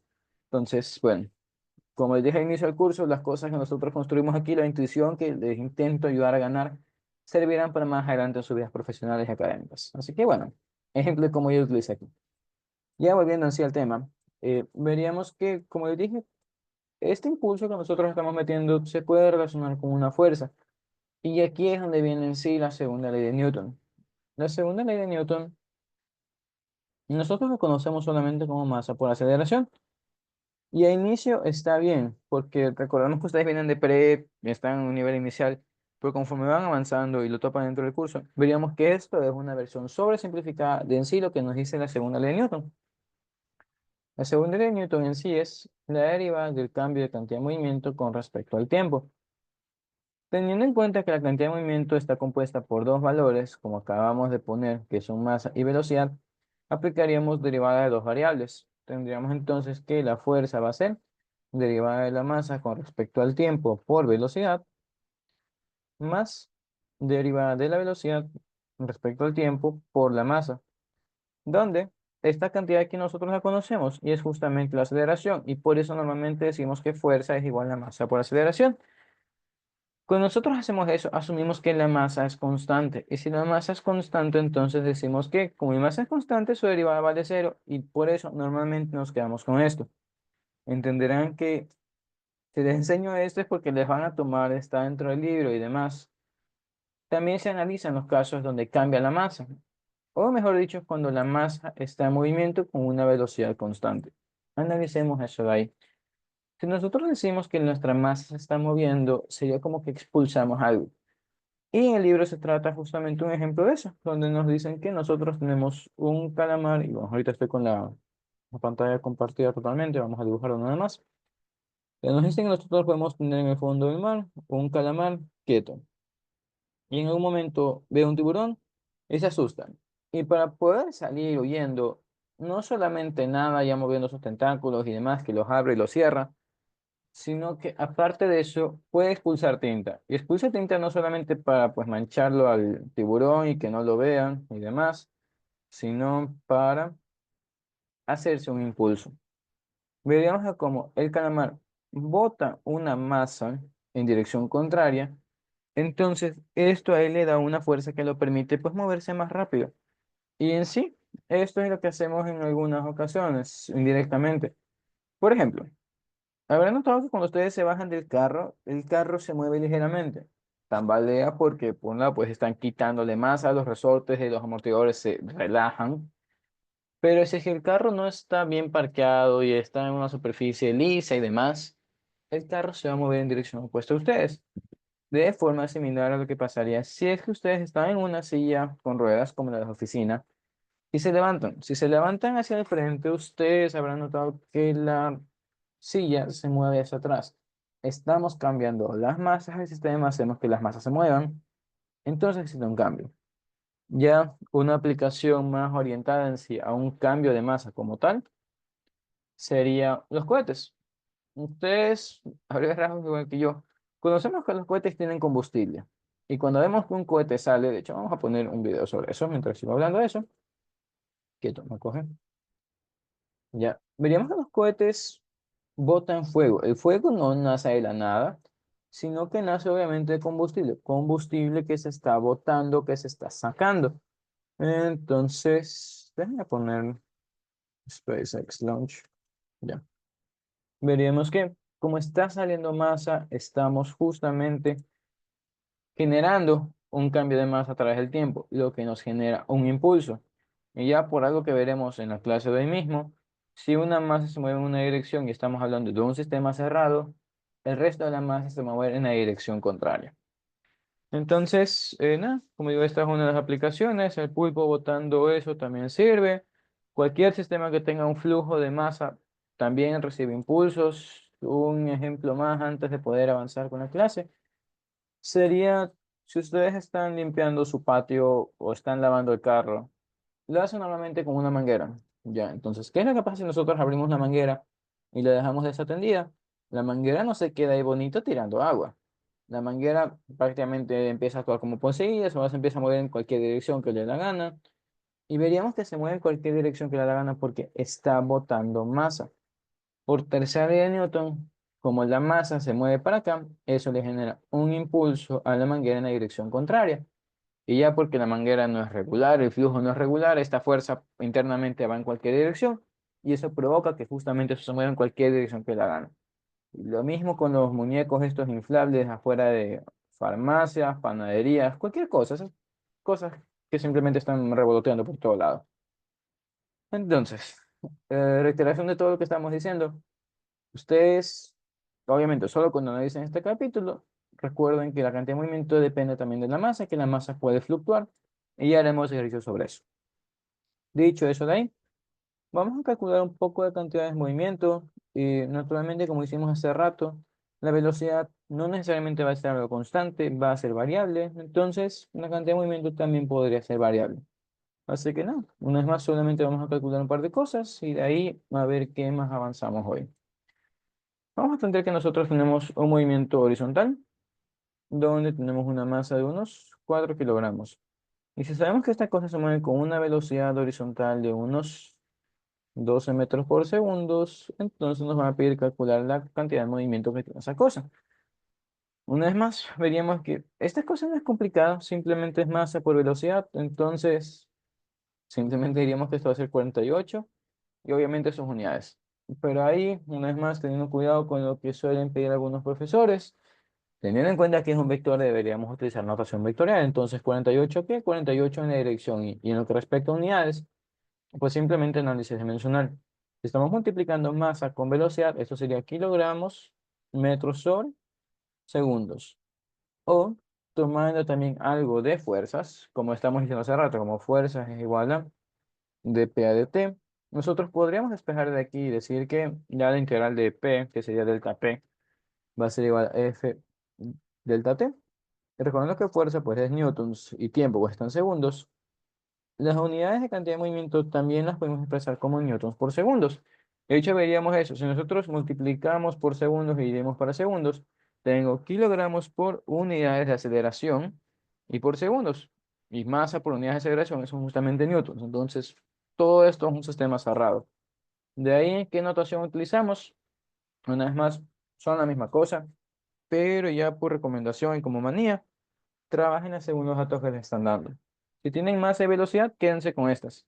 Si les dan un impulso, ahí digan que el impulso tiene estas unidades, porque básicamente decimos de dónde están haciendo. Pero una vez más, ustedes de aquí tranquilamente pueden sumar las cosas.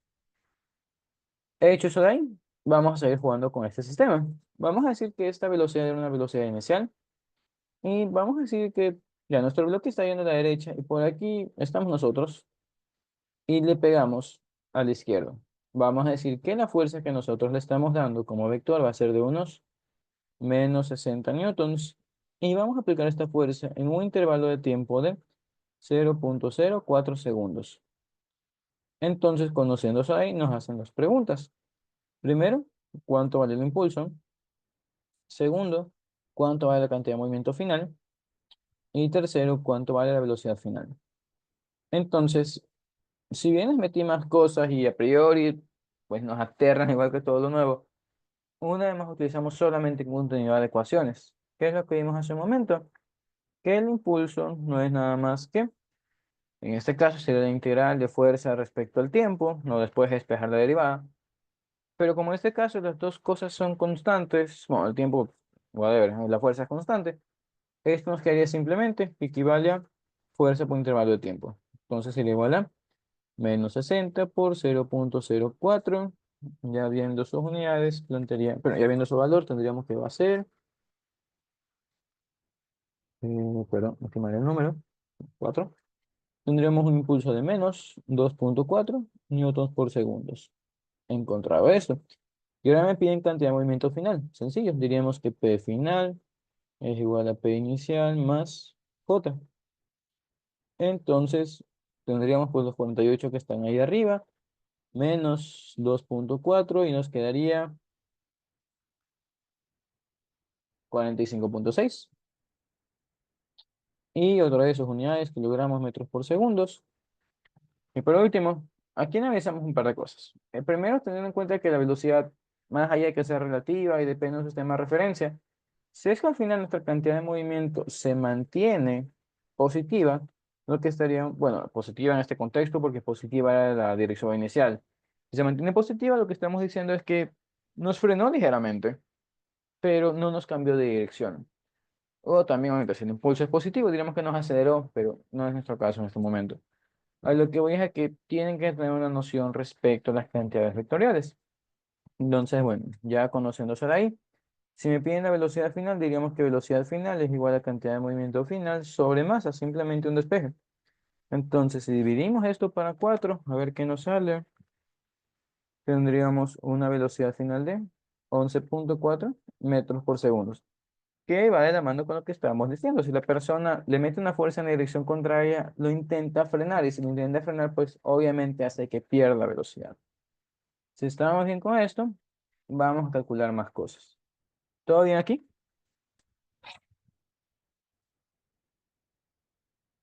Sí, ok. Entonces, estando bien con eso, bueno, vamos a mezclar un poco más de cosas. Una vez más, esto todo bonito si las velocidades, si las velocidades para evaluar son constantes, pero tranquilamente podríamos plantearlas como variables. Así que vamos a mezclarlo con algo más. Vamos a decir que tenemos una masa de unos 10 kilogramos que sigue un vector de posición, vamos a poner posición horizontal, respecto al tiempo, que sería igual a 6t más 4t cuadrado y menos 10. Y obviamente estaremos en metros. Entonces, conociendo eso de ahí, nos piden conocer cuánto va la cantidad de movimiento en un tiempo de, se me ocurre, unos 4 segundos. Vamos a preguntar también cuánto va la cantidad de movimiento al inicio, inicial, directamente. Y después de eso, vamos a preguntar cuánto vale la fuerza promedio aplicada en este sistema. Entonces, vamos planteando esas cosas. ¿Qué reconoceríamos? Una vez más, cantidad de movimiento depende de la velocidad. No tenemos velocidad explícitamente. Vemos que es una ecuación de posición. Y ese mismo, cosas de cinemática. Diríamos que la velocidad es la derivada de la posición con respecto al tiempo. Y podríamos plantear que esto va a ser 6 más 8t y nada más. De aquí, pues tranquilamente podríamos evaluar en ambos tiempos la velocidad en cero. Nos quedaría solamente 6 metros por segundo. La velocidad en 4 segundos nos daría igual a, bueno, aquí 48 y 6, 54 metros por segundo y ambos pues positivos en la dirección Y. He hecho eso de ahí, solamente sería multiplicarlos con las masas y diríamos lo siguiente. Cantidad de movimiento inicial va a ser de 60 en este caso, kilogramos metros por segundos. Cantidad de movimiento final va a ser igual a 540 kilogramos metros por segundos, donde para la fuerza promedio nosotros podríamos tomar dos caminos. Primero, darnos cuenta que aquí la aceleración va a ser constante, porque utilizando una comparación directa, veríamos que esto de aquí, como llega solo a tener hasta un término cuadrático, es directamente mRv, donde la aceleración sería de 8. Entonces, teniendo en cuenta que fuerza va a ser igual a masa por aceleración, nos quedarían 80 newtons. Pero vamos a mostrarlo también con lo siguiente. Diríamos que la fuerza es promedio, otra vez, como es un promedio, no trabajaríamos con derivadas, sino directamente con intervalos. Entonces plantearíamos delta P sobre delta T, que tenemos P final es 540, P inicial 60, intervalo de tiempo pues de 0 a 4 tenemos 4 segundos. Veríamos que la resta entre estos va a ser 480 sobre 4, y oh sorpresa. A ver, ¿lo estoy haciendo bien? Sí, 480 y dividiendo eso por 4.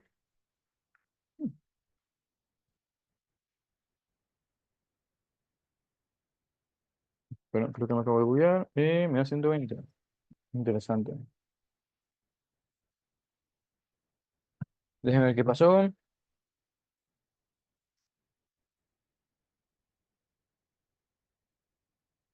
Esto 6, esto 8t. Sí, ahí nos dañamos. Aceleración de 8. Masa de 10. Calculé bien la segunda parte. Ah, ya está, perdón. Una segunda parte. Me pendejé. La velocidad final es de 38. Esto era de 380.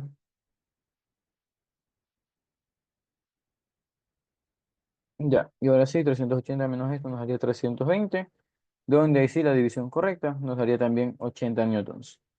Y asimismo, aplicando la definición, nosotros podríamos plantearlo. Diríamos que P dependiente del tiempo sería simplemente la masa de 10 por esa velocidad. Y bueno, repartiendo solo porque sí, tendríamos 60 más 80T, donde, una vez más, fuerza es de P a de T. Y derivando de esto, veríamos que solamente sobreviven los 80 newtons. Entonces, tres métodos para llegar a la misma respuesta. Comparación directa, fuerza promedio y esta cosa de acá. Ahora, este método nos sirvió aquí porque una vez más planteamos que la aceleración era constante. Si fuera un polinomio más maldito, pues ahí ni modo. Ahí sí nos tocaría meternos derivadas y simplemente calcular las cosas. Pero bueno, hecho eso de ahí, podríamos ponernos a jugar en ambas direcciones con un solo cuerpo, pero trabajar con una sola cosa es aburrido. Entonces, ahí es donde viene la complicación verdadera del sistema y lo que normalmente se les toma en los exámenes, que es interacción entre varios cuerpos. Así que vamos definiendo eso de ahí. Como tenemos varios cuerpos, podemos tener dos distintos escenarios. Primer escenario, que ambos se van a encontrar. Y segundo escenario, que tenemos una masa grande, la cual por cosas de la vida se separa en dos partes y pues luego nos piden encontrar también cosas. La ventaja de este tema, igual que todo lo que hemos trabajado con ustedes, es que, bueno, vamos a poner aquí separación.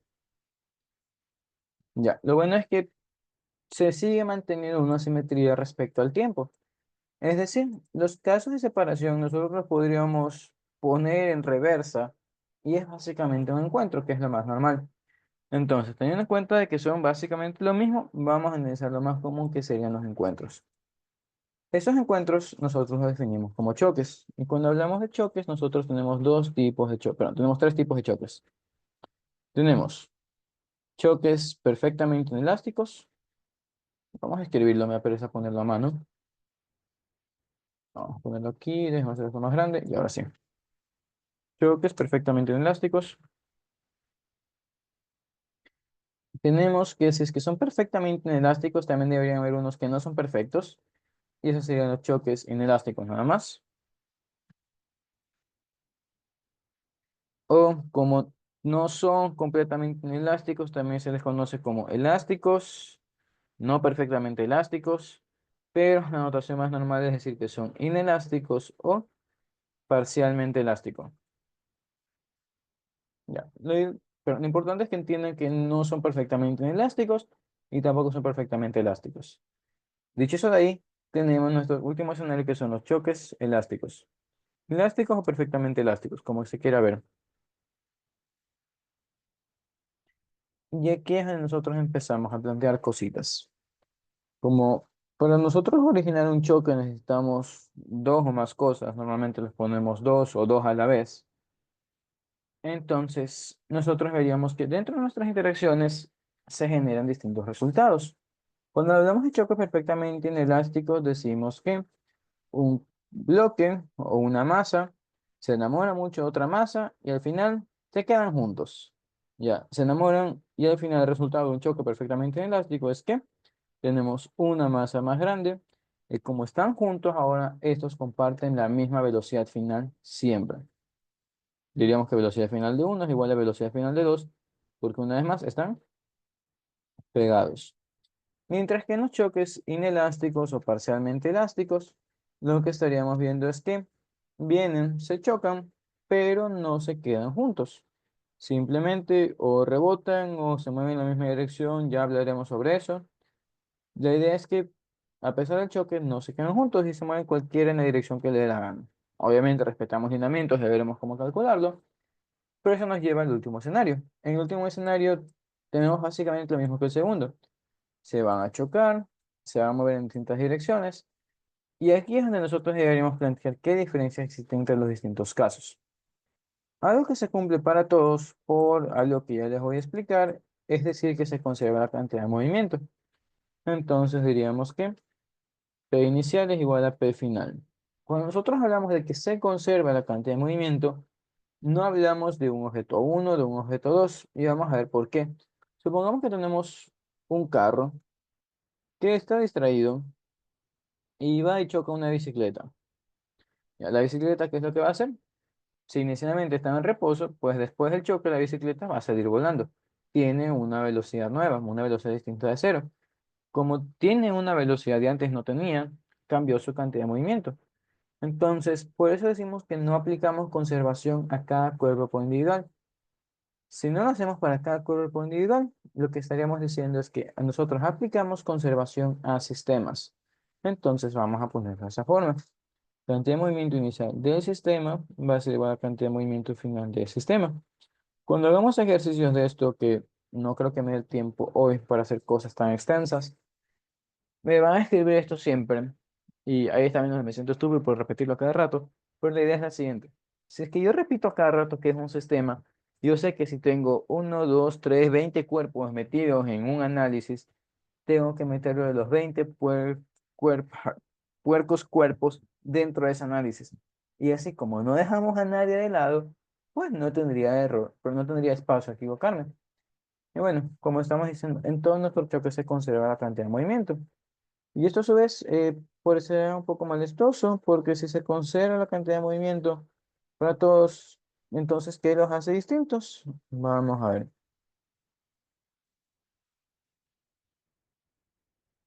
En los choques inelásticos y, bueno, perfectamente inelásticos, los choques inelásticos o parcialmente elásticos, se cumple lo siguiente. En estos dos, como son inelásticos, pueden pensar en que ustedes chocan algo que no está hecho de caucho o no es un resorte. ¿Y cuál es la idea de tener caucho o resortes? Que los resortes almacenan energía y nos la devuelven. Entonces, si no tenemos algo elástico que amortigue nuestros choques, aquí el cambio de energía mecánica es distinto de cero. Normalmente lo que va a pasar es que la energía mecánica disminuye, ambos pierden energía. Supongamos un caso extremo. Tenemos dos carros de igual masa, igual velocidad o igual rapidez, mejor dicho, van en sentido contrario y se chocan. Como ambos tienen la misma cantidad de movimiento, pero en direcciones contrarias, veríamos que al final ambos se quedan tiesos. Velocidad de final va a ser igual a cero. El uno cancela al otro. Y que analizaríamos al inicio, como cada uno tiene velocidad y obviamente tiene masa, tienen una energía mecánica inicial distinta de cero. Pero al final, como se chocaron y quedaron tiesos, quietos, su energía mecánica es igual a cero. Y por eso decimos que normalmente pierden energía, pero no siempre es el caso. Una vez más, depende de más cosas que analizar, luego estaremos hablando de ellas. Eso se cumple para los perfectamente inelásticos y para los choques elásticos. Pero, pero otra vez, es el problema que son palabras muy parecidas. Eso se cumple para los dos primeros, los inelásticos y parcialmente inelásticos. Mientras que en los elásticos tenemos que el cambio de energía mecánica es igual a cero. Y eso nos lleva a lo siguiente. Los choques elásticos son choques que analíticamente nos joden un poco más y llevan mucho más tiempo porque nosotros podemos tomar uno de los caminos. Si es que estamos diciendo que el cambio de cantidad de movimiento es cero y que el cambio de energía mecánica es cero, nosotros podríamos plantear lo siguiente. Esto ya se basa en la mecánica que nosotros les damos para hacer los ejercicios. Normalmente les damos los datos iniciales, de forma que ustedes pudieran calcular numéricamente cuánto va la cantidad de movimiento inicial. Al final, nosotros normalmente no les decimos qué velocidad tiene objeto uno y objeto 2. Entonces, eso quedaría como incógnita. Tendríamos masa uno, velocidad uno más masa 2 por velocidad 2. De forma que, como se conserva la cantidad de movimiento, que es nuestro enunciado general, pues mezclan estas dos cosas. Y aquí, nosotros tomaríamos un camino más. Teniendo en cuenta que estamos dando choques elásticos, podemos decir que nuestra energía mecánica inicial es igual a la final. Como hablamos de energías cinéticas porque hay movimiento, entonces ustedes tranquilamente pueden calcular la energía cinética inicial porque tienen todos los datos igual que aquí, masa y velocidades iniciales. Entonces, energía cinética inicial es un número. Energía cinética final va a ser el mismo número, pero una vez más, como no conocen las velocidades, esto es una incógnita. Y aquí es donde nacen los problemas. Como nosotros no conocemos las velocidades finales y vemos que tenemos dos ecuaciones, el procedimiento más castrosamente extenso es despejar la velocidad uno o 2 de su primera ecuación, ya depende de lo que quieran hacer, y dejarla dependiente de la velocidad 2. Esto más algo, vamos a ponerlo. Entonces reemplazan eso aquí, se les genera una ecuación cuadrática asquerosamente grande, extensa, muy difícil de trabajar, y después de abrir todo eso, como es una ecuación cuadrática, generan dos velocidades más, no, sus dos respuestas, sus dos soluciones. Y luego con eso encuentran qué pasa con la una. Entonces, reitero, es un camino extenso. Pero afortunadamente para nosotros, ya desde hace algunos años se lleva enseñando un concepto más dentro de choques que nos facilita la vida para cualquiera de estos tres, y es el coeficiente de restitución. Entonces vamos hablando de eso. El coeficiente de restitución nosotros lo ponemos con una letra E. No me he puesto a pensar en por qué es la E, luego veré por qué es E, pero bueno, es una E nada más. Y su ecuación se puede escribir de distintas formas. La idea es que piensen un poco en velocidad relativa, porque en sí es lo que se utiliza. Y más que velocidad relativa, rapidez relativa. Entonces, vamos a plantearla. Lo que estaríamos diciendo es que la rapidez relativa de A respecto a B sobre, bueno, el final, sobre la rapidez relativa de A respecto a B inicial, se pueden dividir entre ellas y con un negativo aquí nos da igual a E, donde esta E puede tomar distintos valores y analizamos todos ellos. Puede tomar cero si es que hablamos de un choque perfectamente inelástico, ya veremos por qué.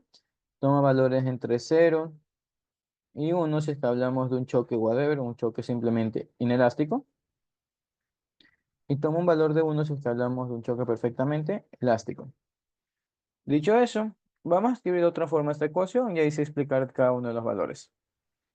En sí, como digo, legalmente lo que hacemos es esto, es hablar de rapideces relativas. Pero la forma más común en la que lo enseñan algunos profesores, y lo he visto y es bonito, es hablar de pseudovectores. Y eso es simplemente decir que tratamos las cantidades como que fueran vectores, pero no son vectores. Y ya vemos por qué. Cuando nosotros hablamos de velocidad relativa, sabemos que eso en sí es una resta. Obviamente siempre y cuando estemos tratando respecto al mismo sistema de referencia. Que para esto no se les mete mayor complicación que decir que estamos respecto a Tierra. Entonces, ¿qué diríamos?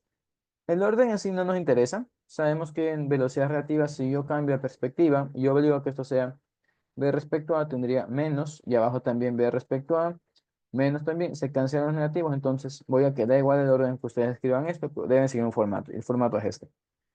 Si ustedes quieren, pueden dejar un menos afuera, que es lo que yo hago. Y diría, como tengo dos objetos, uno A y uno B, ya lo aquí al final tendría velocidad de A menos velocidad de B, y sobre las velocidades iniciales, donde por convención lo que hacemos es decir que las velocidades iniciales no las ponemos con B para no confundirnos, sino una U. Entonces tendría velocidad inicial de A menos velocidad inicial de B. Cuando dije que estos eran pseudovectores, era por lo siguiente. Nosotros recordamos desde el inicio de vectores, los vectores jamás se dividen. Hay profesores que si ven esto les van a putear. Entonces, algo chistoso de esto, tuve que asistir a la sustentación de un maestrante la semana antepasada, de la primera promoción y de la segunda, y una expresión tenía esto. Una profesora me regresó a ver con una cara de odio diciéndome, ¿ves lo que está poniendo ahí? Y yo, sí, lo veo, está mal. En tal caso, decimos que son pseudovectores porque aquí nosotros respetaríamos el sistema de referencia y pues, supongamos, si nosotros tenemos que el objeto A tiene una velocidad final de menos 6 metros por segundo, ¿yo qué pondría aquí? El número menos 6 porque lo reemplazo cuidando qué signo tenía cuando era un vector. Lo mismo con la de B, inicial de A, inicial de B. Ya vamos a hacer ejercicios de esto, pues simplemente para calcular las cosas. Teniendo en mente esto, y como les dije, no nos interesa el orden, y vamos a mostrar por qué no. Ya ahí sí analizamos los valores de ahí. Una vez más, yo voy a poner el menos aquí afuera y diría que si yo saco factor común negativo de esto, voy a cambiar el orden de esas cosas. Tendré entonces menos velocidad de B menos la velocidad de A sobre lo mismo abajo, velocidad inicial de B menos velocidad inicial de A. Y como pueden ver, los negativos aquí afuera se cancelan y me queda menos velocidad de B menos A, todo dentro de una sola fracción, inicial de B menos inicial de A. Y de aquí lo importante es ver lo siguiente. Una vez más, ustedes son libres de meter el menos arriba o abajo, como ustedes quieran, es un país libre. Pero a mí, la forma más sencilla de plantear la ecuación es decir que Si pongo primero A y luego B, lo mismo que hice arriba, lo tengo que hacer abajo. Y si es que sigo ese orden de que lo mismo que está arriba está abajo también, A y luego B, A y luego B, entonces tengo el menos afuera. Si ustedes quieren meter el menos adentro de la fracción, pues una más pueden hacer donde les dé la gana. Y en ese caso, pues pueden tener velocidad de A menos la de B sobre inicial de B menos la de A. O al revés también, abajo. Pero como sea, como digo, son todas equivalentes, da igual, yo me quedo con la que a mí me gusta, que sería la primera. Entonces, bueno, demostrado que no nos interesa esto de aquí porque son equivalentes. Veamos qué pasa respecto a los signos y solamente vamos a calcular esto y a ver qué nos estaría quedando. Entonces, ya se fue eso. Porque nosotros en un choque perfectamente inelástico decimos que el coeficiente este vale cero. Pero como dijimos, en un perfectamente inelástico, A y B se quieren mucho, se quedan pegados. Velocidad uno o A es igual a velocidad de B. Y si son iguales, veríamos que entre estos se cancelan, se hace cero y nos queda E igual a cero. Y no hay más vueltas que darle. Murió eso de ahí. Conociendo eso, analizamos los otros escenarios. Normalmente, como las velocidades no son iguales, pues vamos a estar oscilando entre cero y uno. También hay otros escenarios, ya les explico qué pasa con esos. Pero simplemente diríamos que serían inelásticos. Y por último, para perfectamente elásticos es donde más ventajas las encontramos. Como les expliqué hace un momento, si nosotros tomamos el camino de energías en choques elásticos, nos queda una cuadrática extensa y es un proceso todo asqueroso que lo haremos después porque también es importante que lo sepan desarrollar. Pero si utilizamos coeficiente de restitución, diríamos, mira, como mi coeficiente es 1, yo tengo menos aquí, lo de abajo una vez más si lo conocemos, tengo velocidad de A menos velocidad de B. Y simplemente paso esto al otro lado y junto esta ecuación lineal con la ecuación lineal de cantidad de movimiento. Entonces serían dos ecuaciones lineales, que si tendríamos 2BA menos BB. Aquí tenemos 4 velocidad de B menos, vamos a poner más 2 velocidad de B. Pero ya, no como sea, da igual. Y no sé, vamos a poner esto es igual a 10 y en este caso esto va a ser igual a 1. Algo así, lo que sea que nos dé la gana. Y como veríamos que son dos ecuaciones lineales, haríamos lo mismo que hicimos en fuerzas y solamente despejar las relaciones. Y ya, murió. Y esa es la belleza de trabajar coeficiente de restitución igual a uno en choques elásticos. De aquí escenarios ya los veremos más adelante conforme hagamos ejercicios. Pero bueno, un problema que yo me topé hace un par de semestres fue que en un ejercicio nos salía que el coeficiente era mayor que uno. Así que vamos a hablar de, en sí de dónde sale el coeficiente. Este coeficiente nace después de hacer un par de relaciones de qué pasa con la energía mecánica al final y al inicio.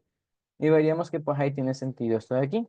Si es que mi energía mecánica final es menor que la inicial, pues esa división de final respecto a inicial va a ser menor a uno. Si mi energía mecánica final es igual a la inicial, pues me da uno. Si me da cero, es porque al final tengo cero, pues ya dijimos por qué, es una noción de que pasa respecto a las velocidades, es un poco delicado ahí. Pero si el coeficiente llega a ser mayor a uno, eso sería porque su sistema no es conservativo y le están metiendo energía. De forma que su energía mecánica final es mayor que la energía mecánica inicial y por eso al hacer la división, esta cosa nos queda mayor a uno.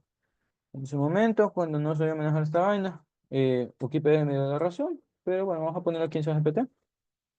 Y bueno, la mala también, dentro de lo que yo estoy estudiando, analizo también un poco de un coeficiente de restitución, no recuerdo dónde está metido, aquí está, en este caso trabajo como mu, ¿verdad? Una vez más son cosas que se siguen desarrollando. No, no, vamos a poner aquí, presentan,